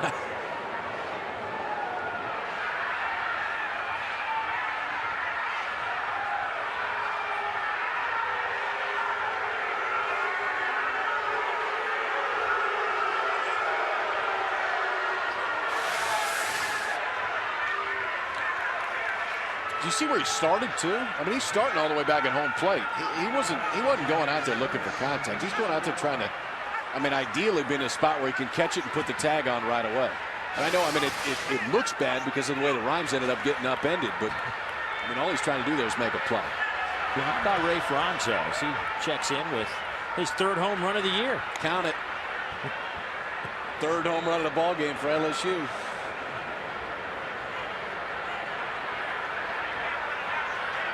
But he's all right. 5-0 Tigers now. If you're Bossfield out in center field, he's made some dazzling catches before, but that one sneaks under his glove, and a long run out to the 405 sign in center field.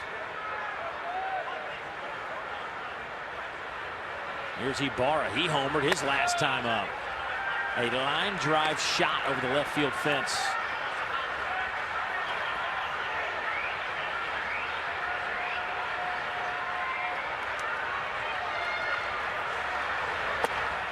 There's a strike. By the way, we need to give Ricky from Birmingham some credit. You gave up 4 home runs in the College World Series back in '97. Thanks, Ricky. I tell you, he's not on the Christmas card list right now. It's you. Ricky from Birmingham. You gotta love social media. Ibarra takes the walk. I was serious. I needed to know that. I mean, as your partner, I needed to know that. Good. And you weren't going to give it up. It's really too bad this is the last Thursday game of the year. It's I think things are really gelling yeah, for us. it's just right about the time when you just start firing away inning by inning. Heck, it started in the open. Well, you know, it's one of those things. Not only that, now you show me up. All right, you keep the sport coat, you keep the suit coat on, you keep the tie on. I mean, we come back on camera, and what do I look like? I mean, I look like a guy gave up 4 home runs in the '97 Great. World Series. All right, Danny, let's go back to the game. That's even better. You're gonna miss me. Oh, you're gonna miss me.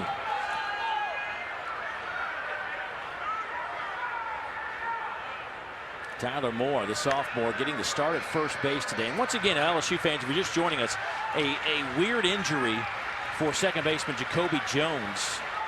Upon returning from College Station on Saturday, Jacoby was carrying a box into his apartment, I guess, and stumbled and tried to brace himself on the fall, and in the process hurt his left hand. And he is unavailable for this series and perhaps the SEC tournament. They hope to have him back for the NCAA tournament. But because of that, Mason Katz, their normal first baseman, gets to play second base for only the 2nd time in his LSU career. He played a game against Tulane earlier. And Tyler Moore gets in the lineup to play first base. Which, you know, it's one of those things, it's the good and the bad. What you're seeing Tyler Moore field his position almost flawlessly tonight.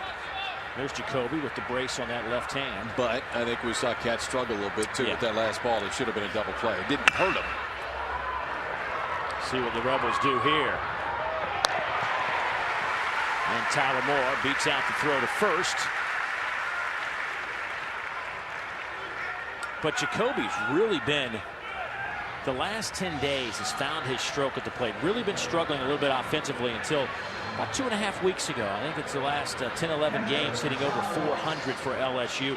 The bottom of that order. And boy, you get a guy hitting in the 7, 8, 9 hole, hitting those kind of numbers. With legit power, too. I mean, there's not a lot of guys at that spot in an order around college baseball that can run one out at any time, and Jones can.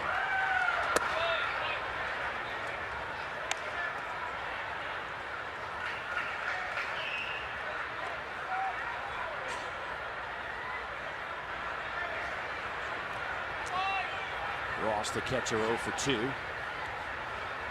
2 down in the inning. That misses off the plate.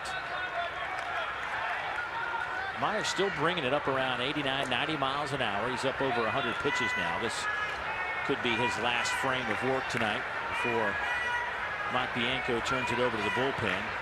Trying to get those guys some confidence. They've really struggled of late. We'll give you some of those numbers. That ball's belted to center. Bossfield back pedals and makes the catch, and that'll do it. So LSU leads it 5-0. They've had 2 home runs over the fence and 1 home run that stayed in the park. Rafe Rhymes. Ballsfield can't catch up with it. Rhymes flips at the plate. His 3rd home run of the year. Tomorrow night, ESPNU brings you a great doubleheader from the baseball diamond. First up, Clemson travels to Tallahassee to take on ACC rival Florida State. Then at 11, it's a top 25 battle from the West Coast between UC Irvine and Cal State Fullerton. Clemson, FSU at 8, then UC Irvine and Cal State Fullerton at 11 on ESPNU. And also, you can catch that if you're not around your television at home on Watch ESPN. Told you about some key weekend matchups. Of course, all these series are getting started today because of tournament time next week.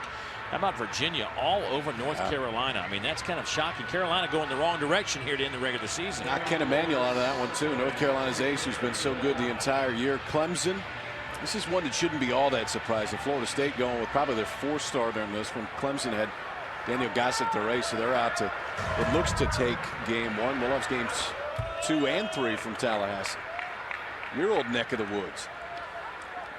Saw some great baseball back. You got a statue of you there yet? No, you know, it's shocking.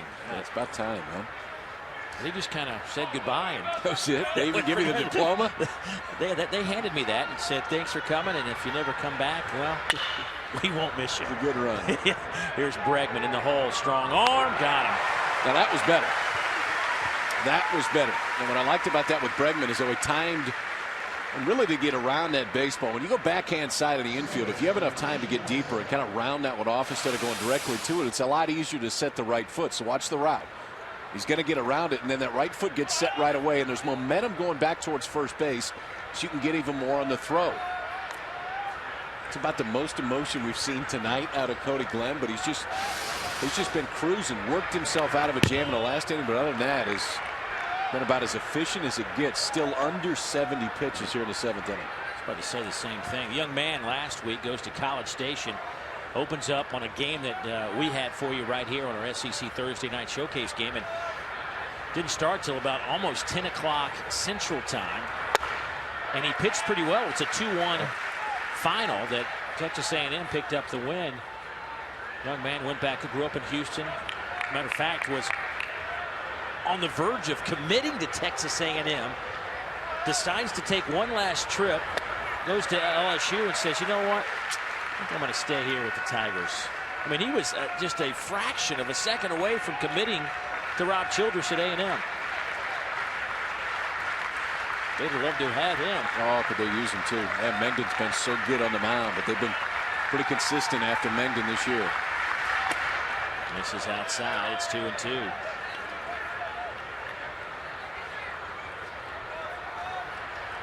Helsel, the shortstop, the freshman. His average is dipped down to 213.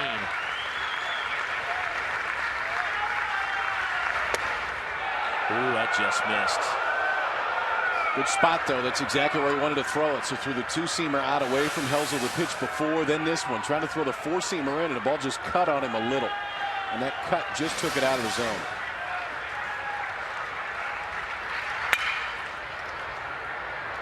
Here's Bregman. 2 down.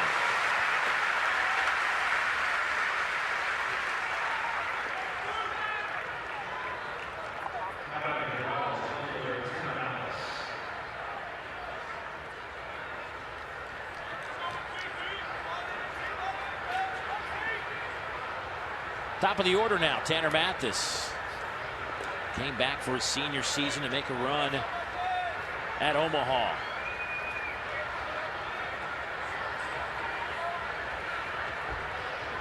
Tanner tonight has had a good evening at the plate. Couple of hits and hit by a pitch. He's reached base all 3 times.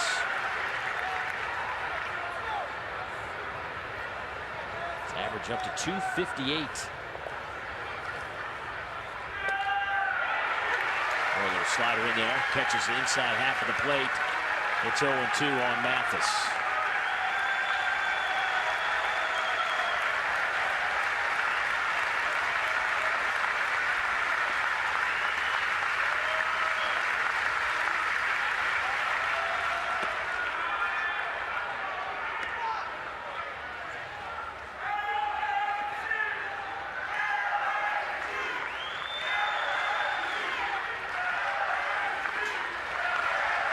0-2 off the end of the bat. We'll do it again.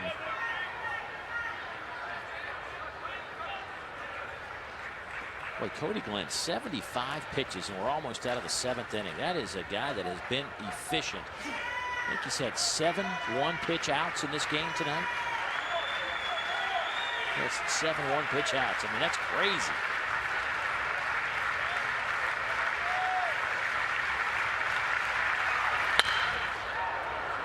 Oh, 2 pitch served right back up. Tanner Mathis now 3 out of 3, and he's reached base all 4 times. Well, we told you also tonight some games we were keeping an eye on for teams that are in must-win situations for a variety of reasons, whether it's hosting or just trying to get into the tournament. You can see Miami in a good spot right now. Miami looks like they will win the opener against Georgia Tech. Tech, who won 2 out of 3 last weekend against North Carolina. West Virginia needs wins right now, and the Fighting Josh Holliday's got them down 7-3 in the 7th. Auburn 3-0 in the 9th right now, and how about Kentucky, who really needs a win, down 4-2 at Missouri.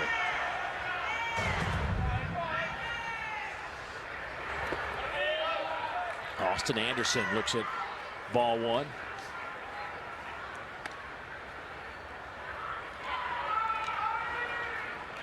Gorgeous night here on the banks of the Mississippi. We have been saddled with bad weather all year, but tonight it has been picture perfect.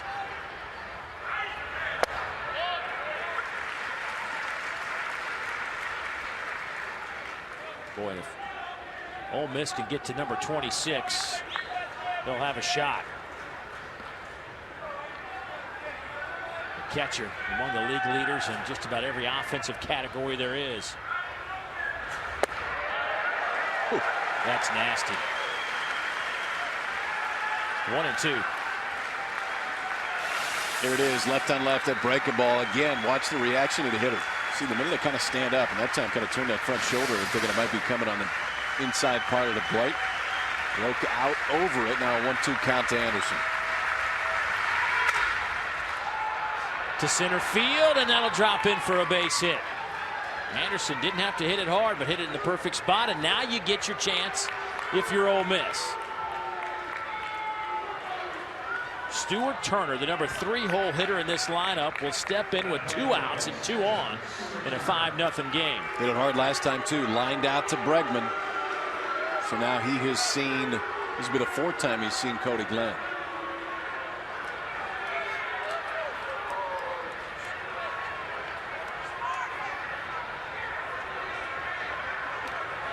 Let's see how they go about pitching Stuart Turner. Turner 4th in the conference in batting average. First pitch, base hit. That'll score a run, and the Rebels are on the board, and the inning is still alive. It's 5-1. But this too started with 2 outs, nobody on. So he goes single, single, single. Mathis starts it right when they turn the lineup over.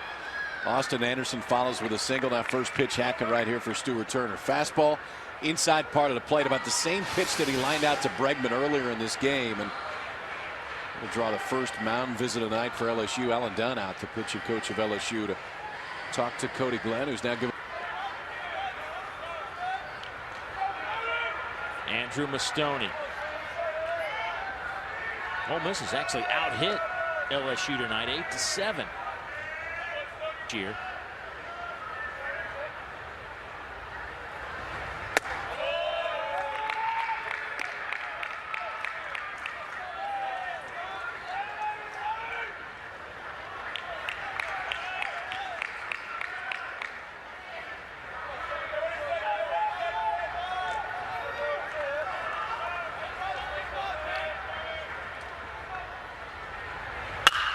That ball is laced to left, but Rafe Rhymes is there to put a glove on it. Cody Glenn gave up 3 straight singles and then 1 hard hit ball with right at Rhymes. He'll leave after 7, leading 5-1 as you look at the mighty Mississippi. Well, thank you back here. It's bottom of the 7th. 5-1 LSU out in front on an SEC Thursday night. Houghton Buchanan gets the ball for the Ole Miss Rebels. You see his 7th appearance of the year, ERA 5.1 in just 7 innings of work. And because Mike Myers is no longer in the game, that means that Mike Myers down the line. Well, maybe we'll see his face. There it is. That's him. I knew it. You know, it's kind of one of those bittersweet things. Up. Yeah. You know, you kind of want to know sometimes. Right. You know. And now, mask back on. Now he needs to hydrate. So for LSU, it's Stevenson. And then the top of the order, McMullen and Laird.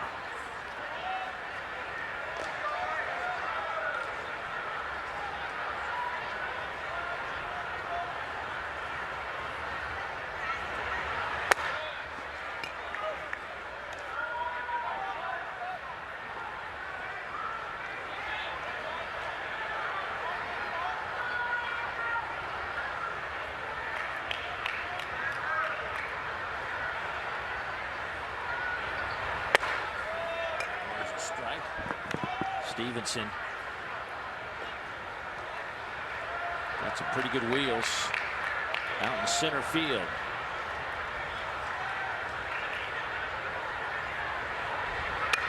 We'll lay down the 2-1 pitch, and it's foul.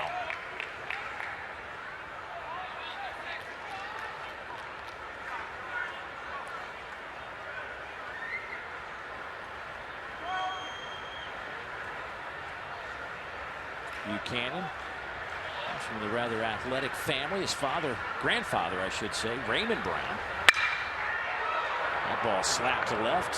Tanner Mathis makes a catch, but Raymond Brown, Ole Miss football fans will know him, and I'll give you his story in a second as the NBA stars of the future. Grandfather Raymond Brown could have easily tried out for the NBA, but he played football at Ole Miss back in the late 50s. Also played football for the Baltimore Colts as a safety and backed up Johnny Unitas as the Colts quarterback. Won a couple of NFL championships, 58 and 59. That ball is touched deep to left. Saved by Sean McMullen. The 4th home run of the game for the LSU Tigers.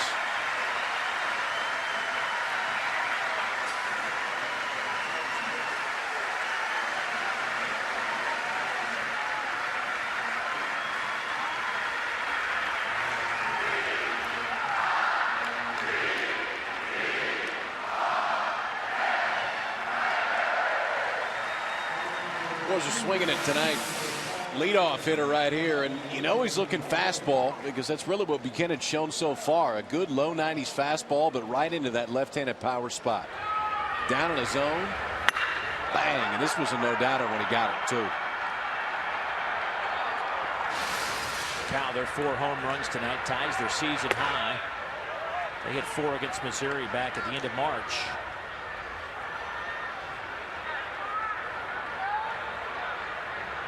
McMullen's 2nd home run of the year.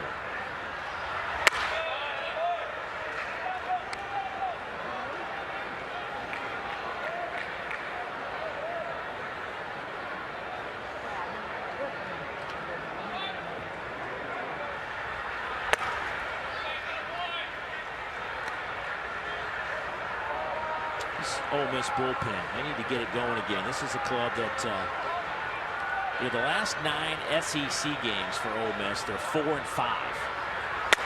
But in those 5 losses, the starting pitchers have left the game with a lead. Digest that for a moment. Think about that. Last 9 starts, starters have left with a lead and only won 4 games. So a home run and a walk.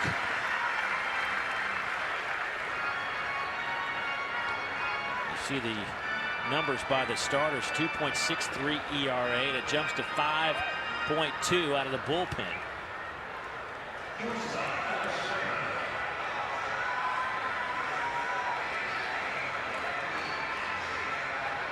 And you know, I'm not going to say it was a strength, but it certainly wasn't an Achilles heel type situation for Ole Miss. I mean, they had a pretty good setup going. And they got an outstanding saves guy, Brett Huber. They just can't get to him. Yeah, that's a challenge. You got to get it to him with a lead.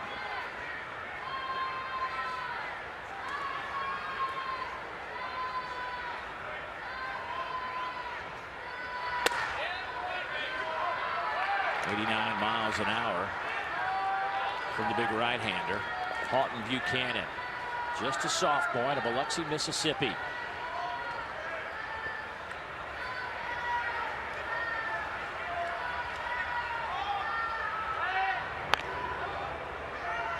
He is 6'9", 250 pounds, a big boy.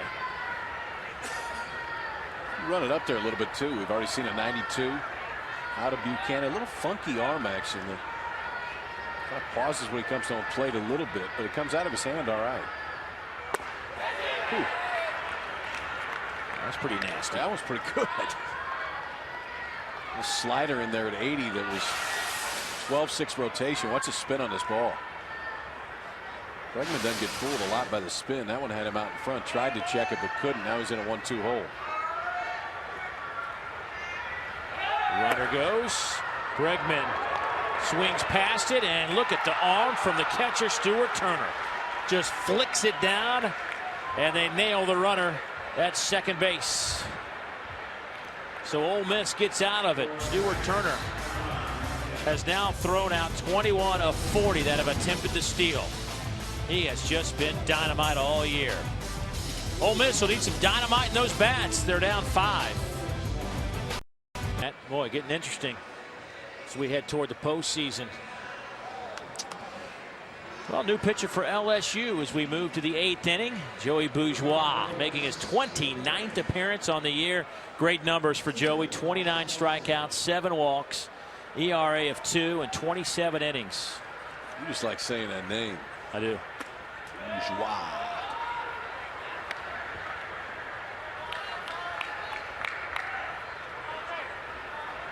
First man he'll face, Austin Bossfield, involved in the inside the park home run off the bat of Rafe Rhymes earlier tonight. It scooted under his glove to the wall, and Rafe touched them all. Matter of fact, that was the last LSU inside the park homer since Tyler Moore against Southern last year in this ballpark. There's Rafe out in left field. Foul straight back. Boy, some games to keep an eye on. And in the SEC, Kentucky, that one hurts for the Wildcats. They lose to Missouri 4-2, but a good win for Auburn. How about that? They blank Arkansas 3-0. That's a big one. I tell you, the other one too is Florida needed to create a little bit of room. Florida just 3 games above 500 going into today. They won the opener at Georgia. South Carolina leading at Mississippi State down to the bottom of the 7th. Mississippi State, they got to be careful too. I mean, there's 3 lock teams that are going to host within the SEC, and I think you got everybody else, or 3 or 4 others that are fighting for that 4th. No guarantee there's going to be a 4th either.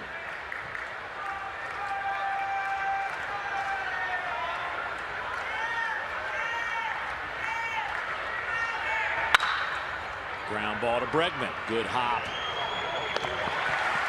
1 down. Well, Cody Glenn, once again, Kyle, I mean, he has been given the ball to start a series and pitched well at College Station. What do you make of his 83 pitches tonight? Tell you, there's a few numbers I like. One, the overall pitch count was low, but no walks and 2 strikeouts. He does a really good job of pitching to contact. And a lot of times guys that maybe don't have that much experience will try to shy away from contact. When we've seen Glenn, I think that's what he's been so good at. He's not afraid to throw to the bat. They hit it at his guys for the most part. They've defended well, and he's real comfortable with what he's got. There's Katz. Nice play by the first baseman. Moved over to second. Katz played some third base last year. You know, it's funny. He wasn't ready for the ball to go around the diamond as they threw it around the infield. He's looking in the outfield. Bregman's trying. No, we're good.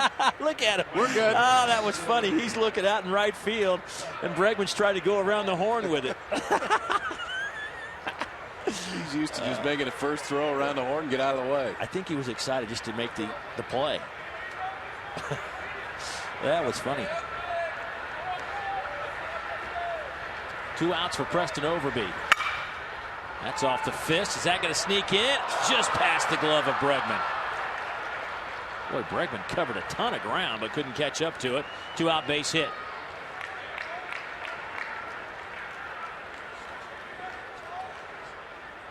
Overby now with a couple of hits tonight.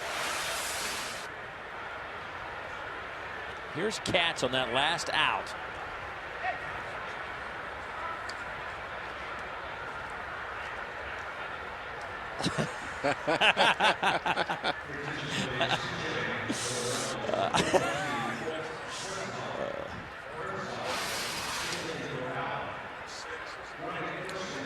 So a couple of changes now for Ole Miss. Pinch runner Lance Wilson will go over to first base. And Ole Miss will also bring in a pinch hitter. And Holtz Perdzak will grab a bat.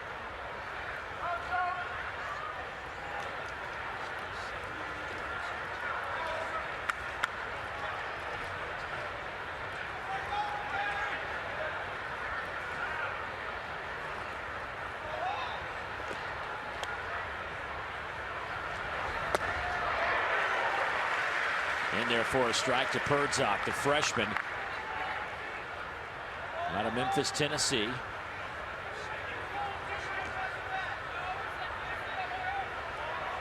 He has been pretty solid as a pinch hitter this year for Ole Miss.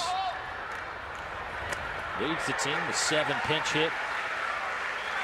hits, if you will.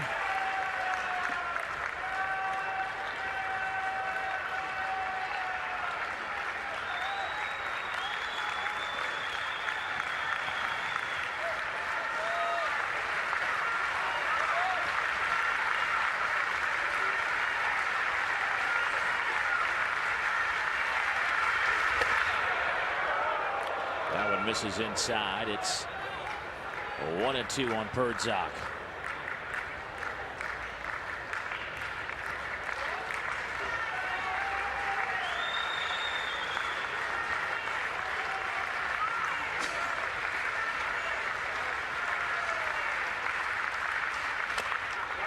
Fouled straight back. We'll do it again.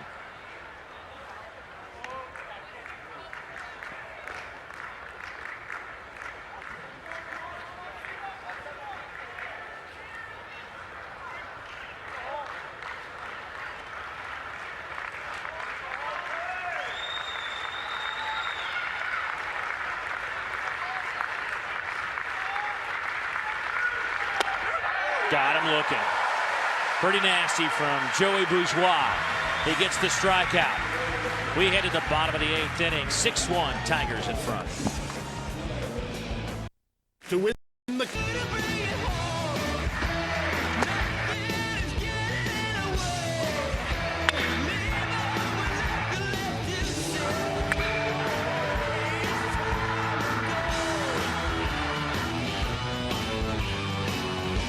What number? 4. Look at our game summary. 6-1 LSU out in front. Ole Miss is out hit the Tigers 9-8, but you see those 8 hits, 4 of them have been home runs. 3 left the yard, 1 was inside the park. Katz and Rhymes getting it done. The 4 and 5 hitters, 4 out of 6 tonight for LSU. And out in right field for Ole Miss, Will Jamison. He will slide in there for Preston Overby. Mason Katz back to the plate. Mason hit a home run earlier and just missed another one his last time.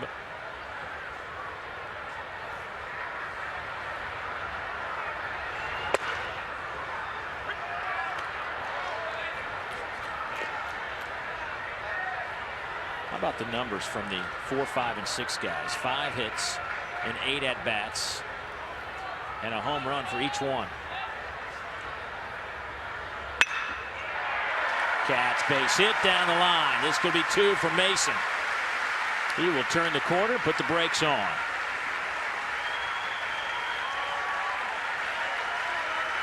Tell you what, we have seen a lot of LSU lately, Kyle, and if you had to break this team down, I mean, is there a weakness here with this club? You know, it's nitpicking a little bit. I would say the second half of the season, the defense hasn't been quite as good as the first. honestly, if you're going to start to dig that far to find a weakness with somebody, there's really not. I think the one thing that Glenn has given them, which is key when you get into the postseason, is a third starter. There's a lot of teams out there right now that can throw really good ones and really good twos at you, and LSU could do that. But if you get a third starter, it makes a big difference, especially if you get beat in the postseason. You got to fight all the way back through it, but you're going to need that guy at some point. And I'm anxious to see Kurt McCune get the ball tomorrow for LSU. He's a guy that's going to pitch instead of Nola this weekend, and you know he's a guy they were counting on to be a starter. Has starter type stuff, and you know he may be a fourth guy that you could run out there if need be. Because we know this, the LSU bullpen is solid. Yep.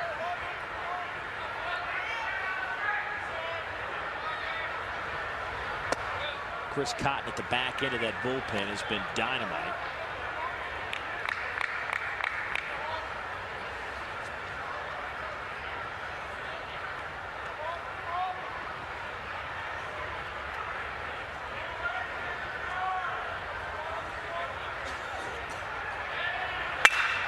Smoke to left. Rhymes seeing it well. They'll hold Katz up at third.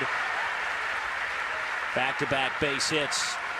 And the middle of this lineup continues to rip the cover off the ball.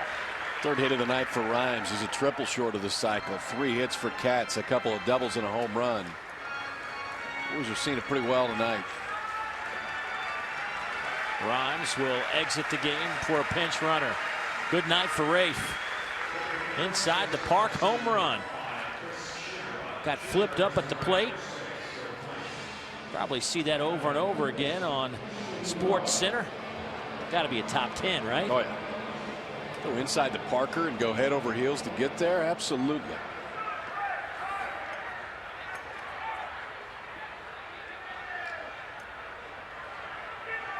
One more look at the Rafe Rhymes inside the park homer back in the 6th inning. Austin Balsfield's out in center field trying to make a miraculous catch. That's the way it started, and I tell you what, I think you take that chance every time. Look at this, man. Head over heels. Thankfully didn't get hurt. Spins up, touches it with his hand, all smiles as he goes back. And Mason Katz out to say hello.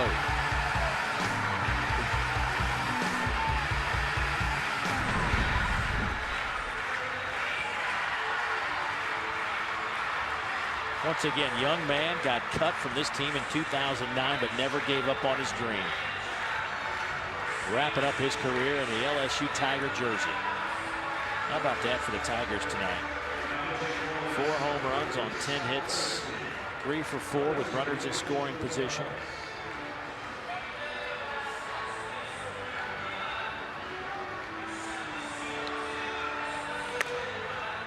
Let's take a look at all 4 of those home runs tonight off the bat of LSU. A team chasing down South Carolina for top honors in the conference. Starts with Mason Katz. This was the first inning. Boris was solid. Fastball up. We got a souvenir out and left. Here's the walk to the inside to Parker.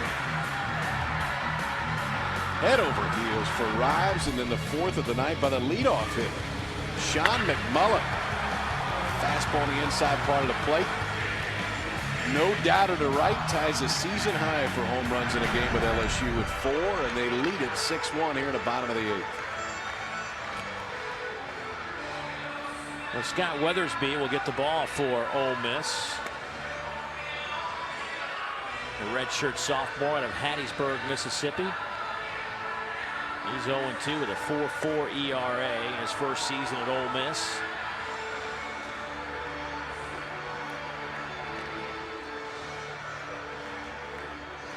Redshirted a year ago.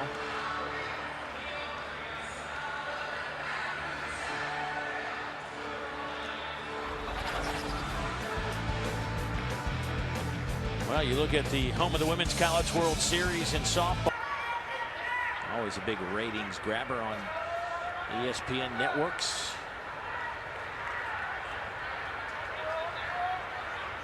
.6-1 our score. And the Tigers looking for more. Nobody out here in the 8th. Ibarra steps in against Weathersby.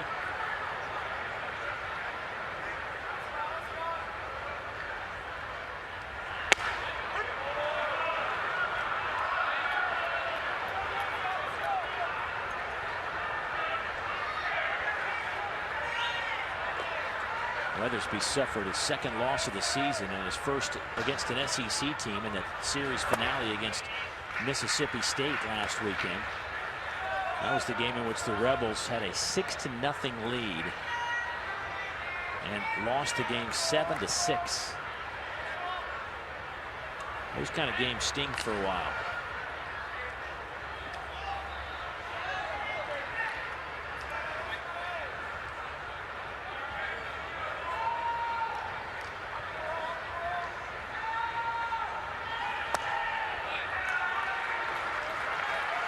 Three and one to Ibarra now, who is going to be licking his chops at the plate already with a home run tonight for Ibarra.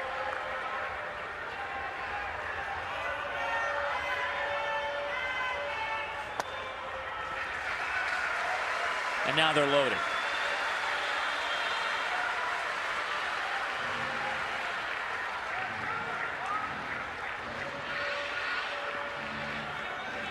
In a 6-1 game, Ole Miss looks like they will give up the run and play for two.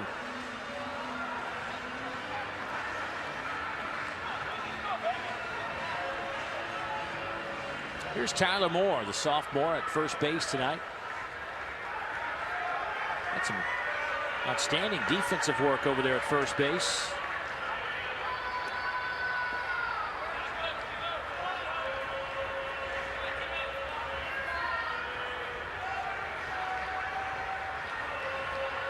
He's looking for his first hit after an 0-for-3 performance to this point. That's up in the zone. It's 1-0.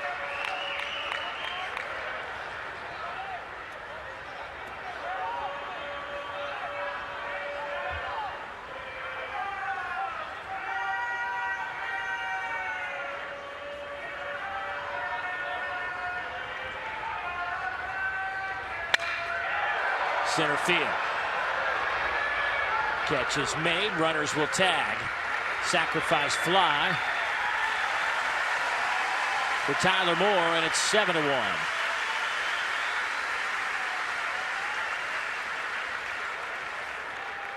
And for Ty Moore, that will be RBI number 8 on the year. I think he's looked pretty good tonight. Defensively, he's looked great over at first base. But if this ends up being the spot, we've seen Katz over at second. Clearly, offensively, Katz isn't going to miss a step. But Moore's looked just fine. Decent at the plate. Lined out his first at bat. That time got the job done. And defensively, he's looked really good.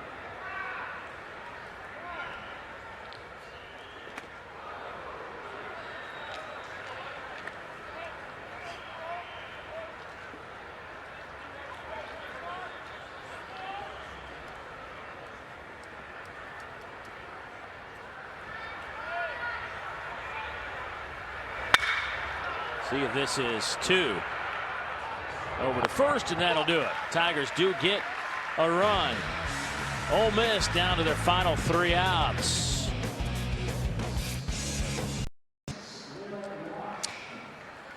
SEC Thursday night baseball as LSU leads Mike Bianco's Ole Miss Rebels 7-1. Top of the 9th inning coming up. And of course, Coach Bianco coming back home. Played ball here, coached here, and was a catcher.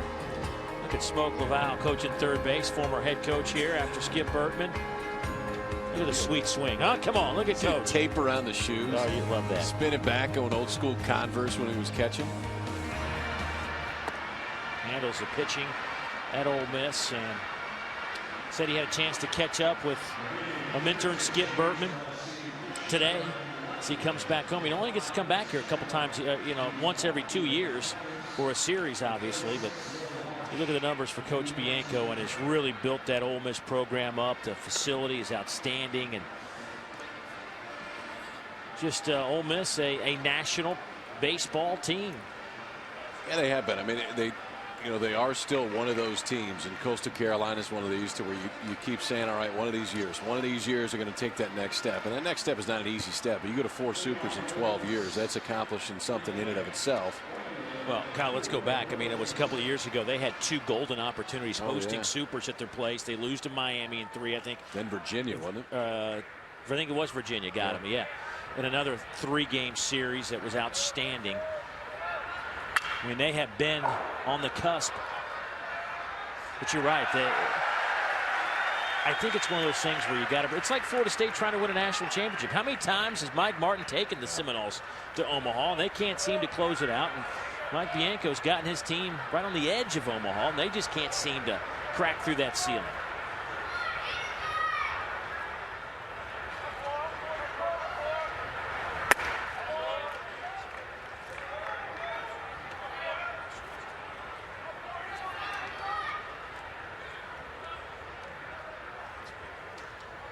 Look at these numbers.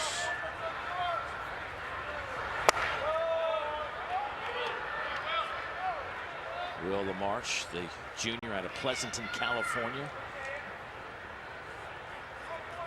21st appearance of the year.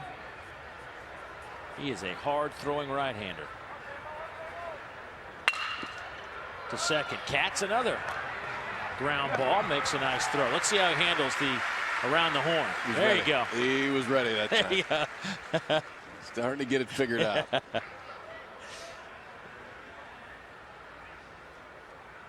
You know, that's really what Paul Maneri told us before the game today. He just wants him to make those plays. He's not asking him to cover the same kind of ground. Jones, one of the best athletes on this team. There you go. Looks like he's done it before. Of course, played some third base.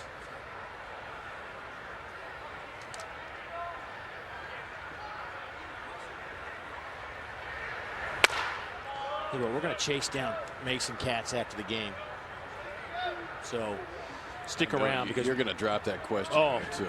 That's probably the first one. Yeah, I don't care that he hit a home run. I want to talk to him about around the horn. Talking about the important stuff. Let's see how he handles that. Look at this. Can he get it out of his glove? He can, but just gets it to Bregman, but covers some ground. Take that, Neil. All right, I might ask him about playing well defensively at second base in his first or actually second start of the year at that position. It's pretty solid right here just to get to it. And you only have one chance, too. I like that reaction, too. Just flip it up in the air. Here, Bregman, you take it. I'm done. I did my part. Kid smiles a lot, man. He enjoys, and I mean, you'd enjoy it too if he had a couple doubles and a home run so far tonight. But he really enjoys playing the game, and a huge get for LSU to get him back for his senior year. Him and Rhymes got him right in the middle of the lineup, a bunch of senior leadership, and a big part of why this team is where they're at. Cameron Deshawn will pinch run. I'll tell you the other thing too. Tanner Mathis has 4 hits. And he's banged up. He's hurt. They've missed him this year in terms of that kind of production. Big swing and a miss. Austin Anderson will step in.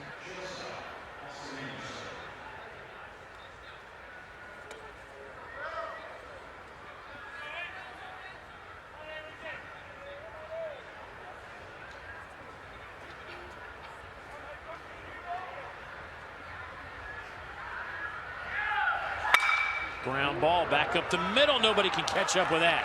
Deshawn will stop at second base, and a 1-out single for Austin Anderson. As Deshawn will be the lead runner for Ole Miss here in the 9th. By the way, Deshawn, who's at second base, his brother played baseball at LSU back in 2008 through 2010. As you look at our SEC scoreboard tonight, Mississippi State has rallied the troops at home against South Carolina in the bottom of the 8th. Vanderbilt held on to beat Alabama 7-6, and they now match South Carolina for the most wins ever in conference play with 25. 2 left. 2 games left. 25-2 for Vandy. Kenny Roberts made it interesting, though. Grand slam in the 9th to get it back to 7-6 for Alabama. Stuart Turner, fly ball. Center field. That's out number 2.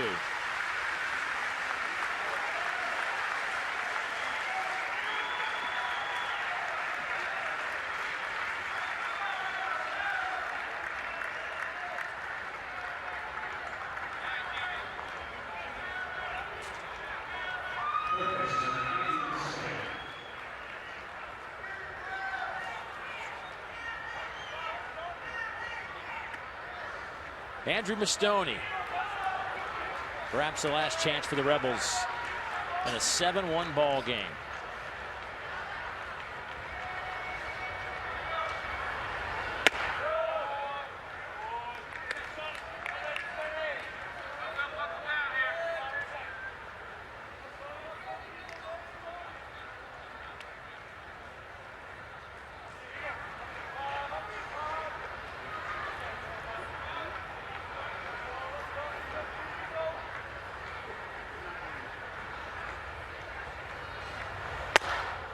That stays inside.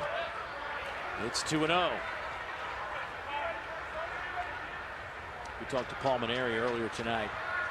You could tell that he is anxiously awaiting the beginning of postseason baseball. He feels like he's got a club that can really make a run at the national championship. 92. And rightfully so. This is such a good. I go back and I say it again. If it wasn't for Vanderbilt, this would be the topic of conversation around the country. This club right here in Baton Rouge. And they still are, but Vandy's getting all the headlines. It is Vandy and North Carolina. North Carolina's stubbed their toe a little bit in the last couple of weeks, but you're right. I mean, Vandy's just been so good. I think it's been out east. I mean, those three have separated themselves from everybody else. And you look out west, Cal State Fullerton's been really consistent. And then Oregon State series this weekend. The Civil War baseball style will be really good. LSU trying to close it out here and win for the 47th time. Let's see if they can get it on this pitch, or will Mastoni keep it alive for the Rebels?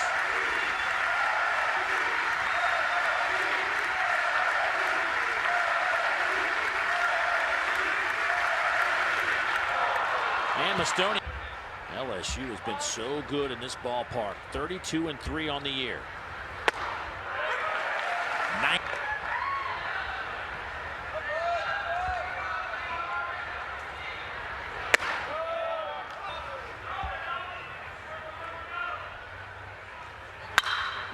Fly ball right center. Who's going to make the play? And LSU has done it. They have won game number 1 of this 3-game set. They go to 47-7, 33-3 in this building. Ole Miss drops to 35-19, 14-14 in conference play.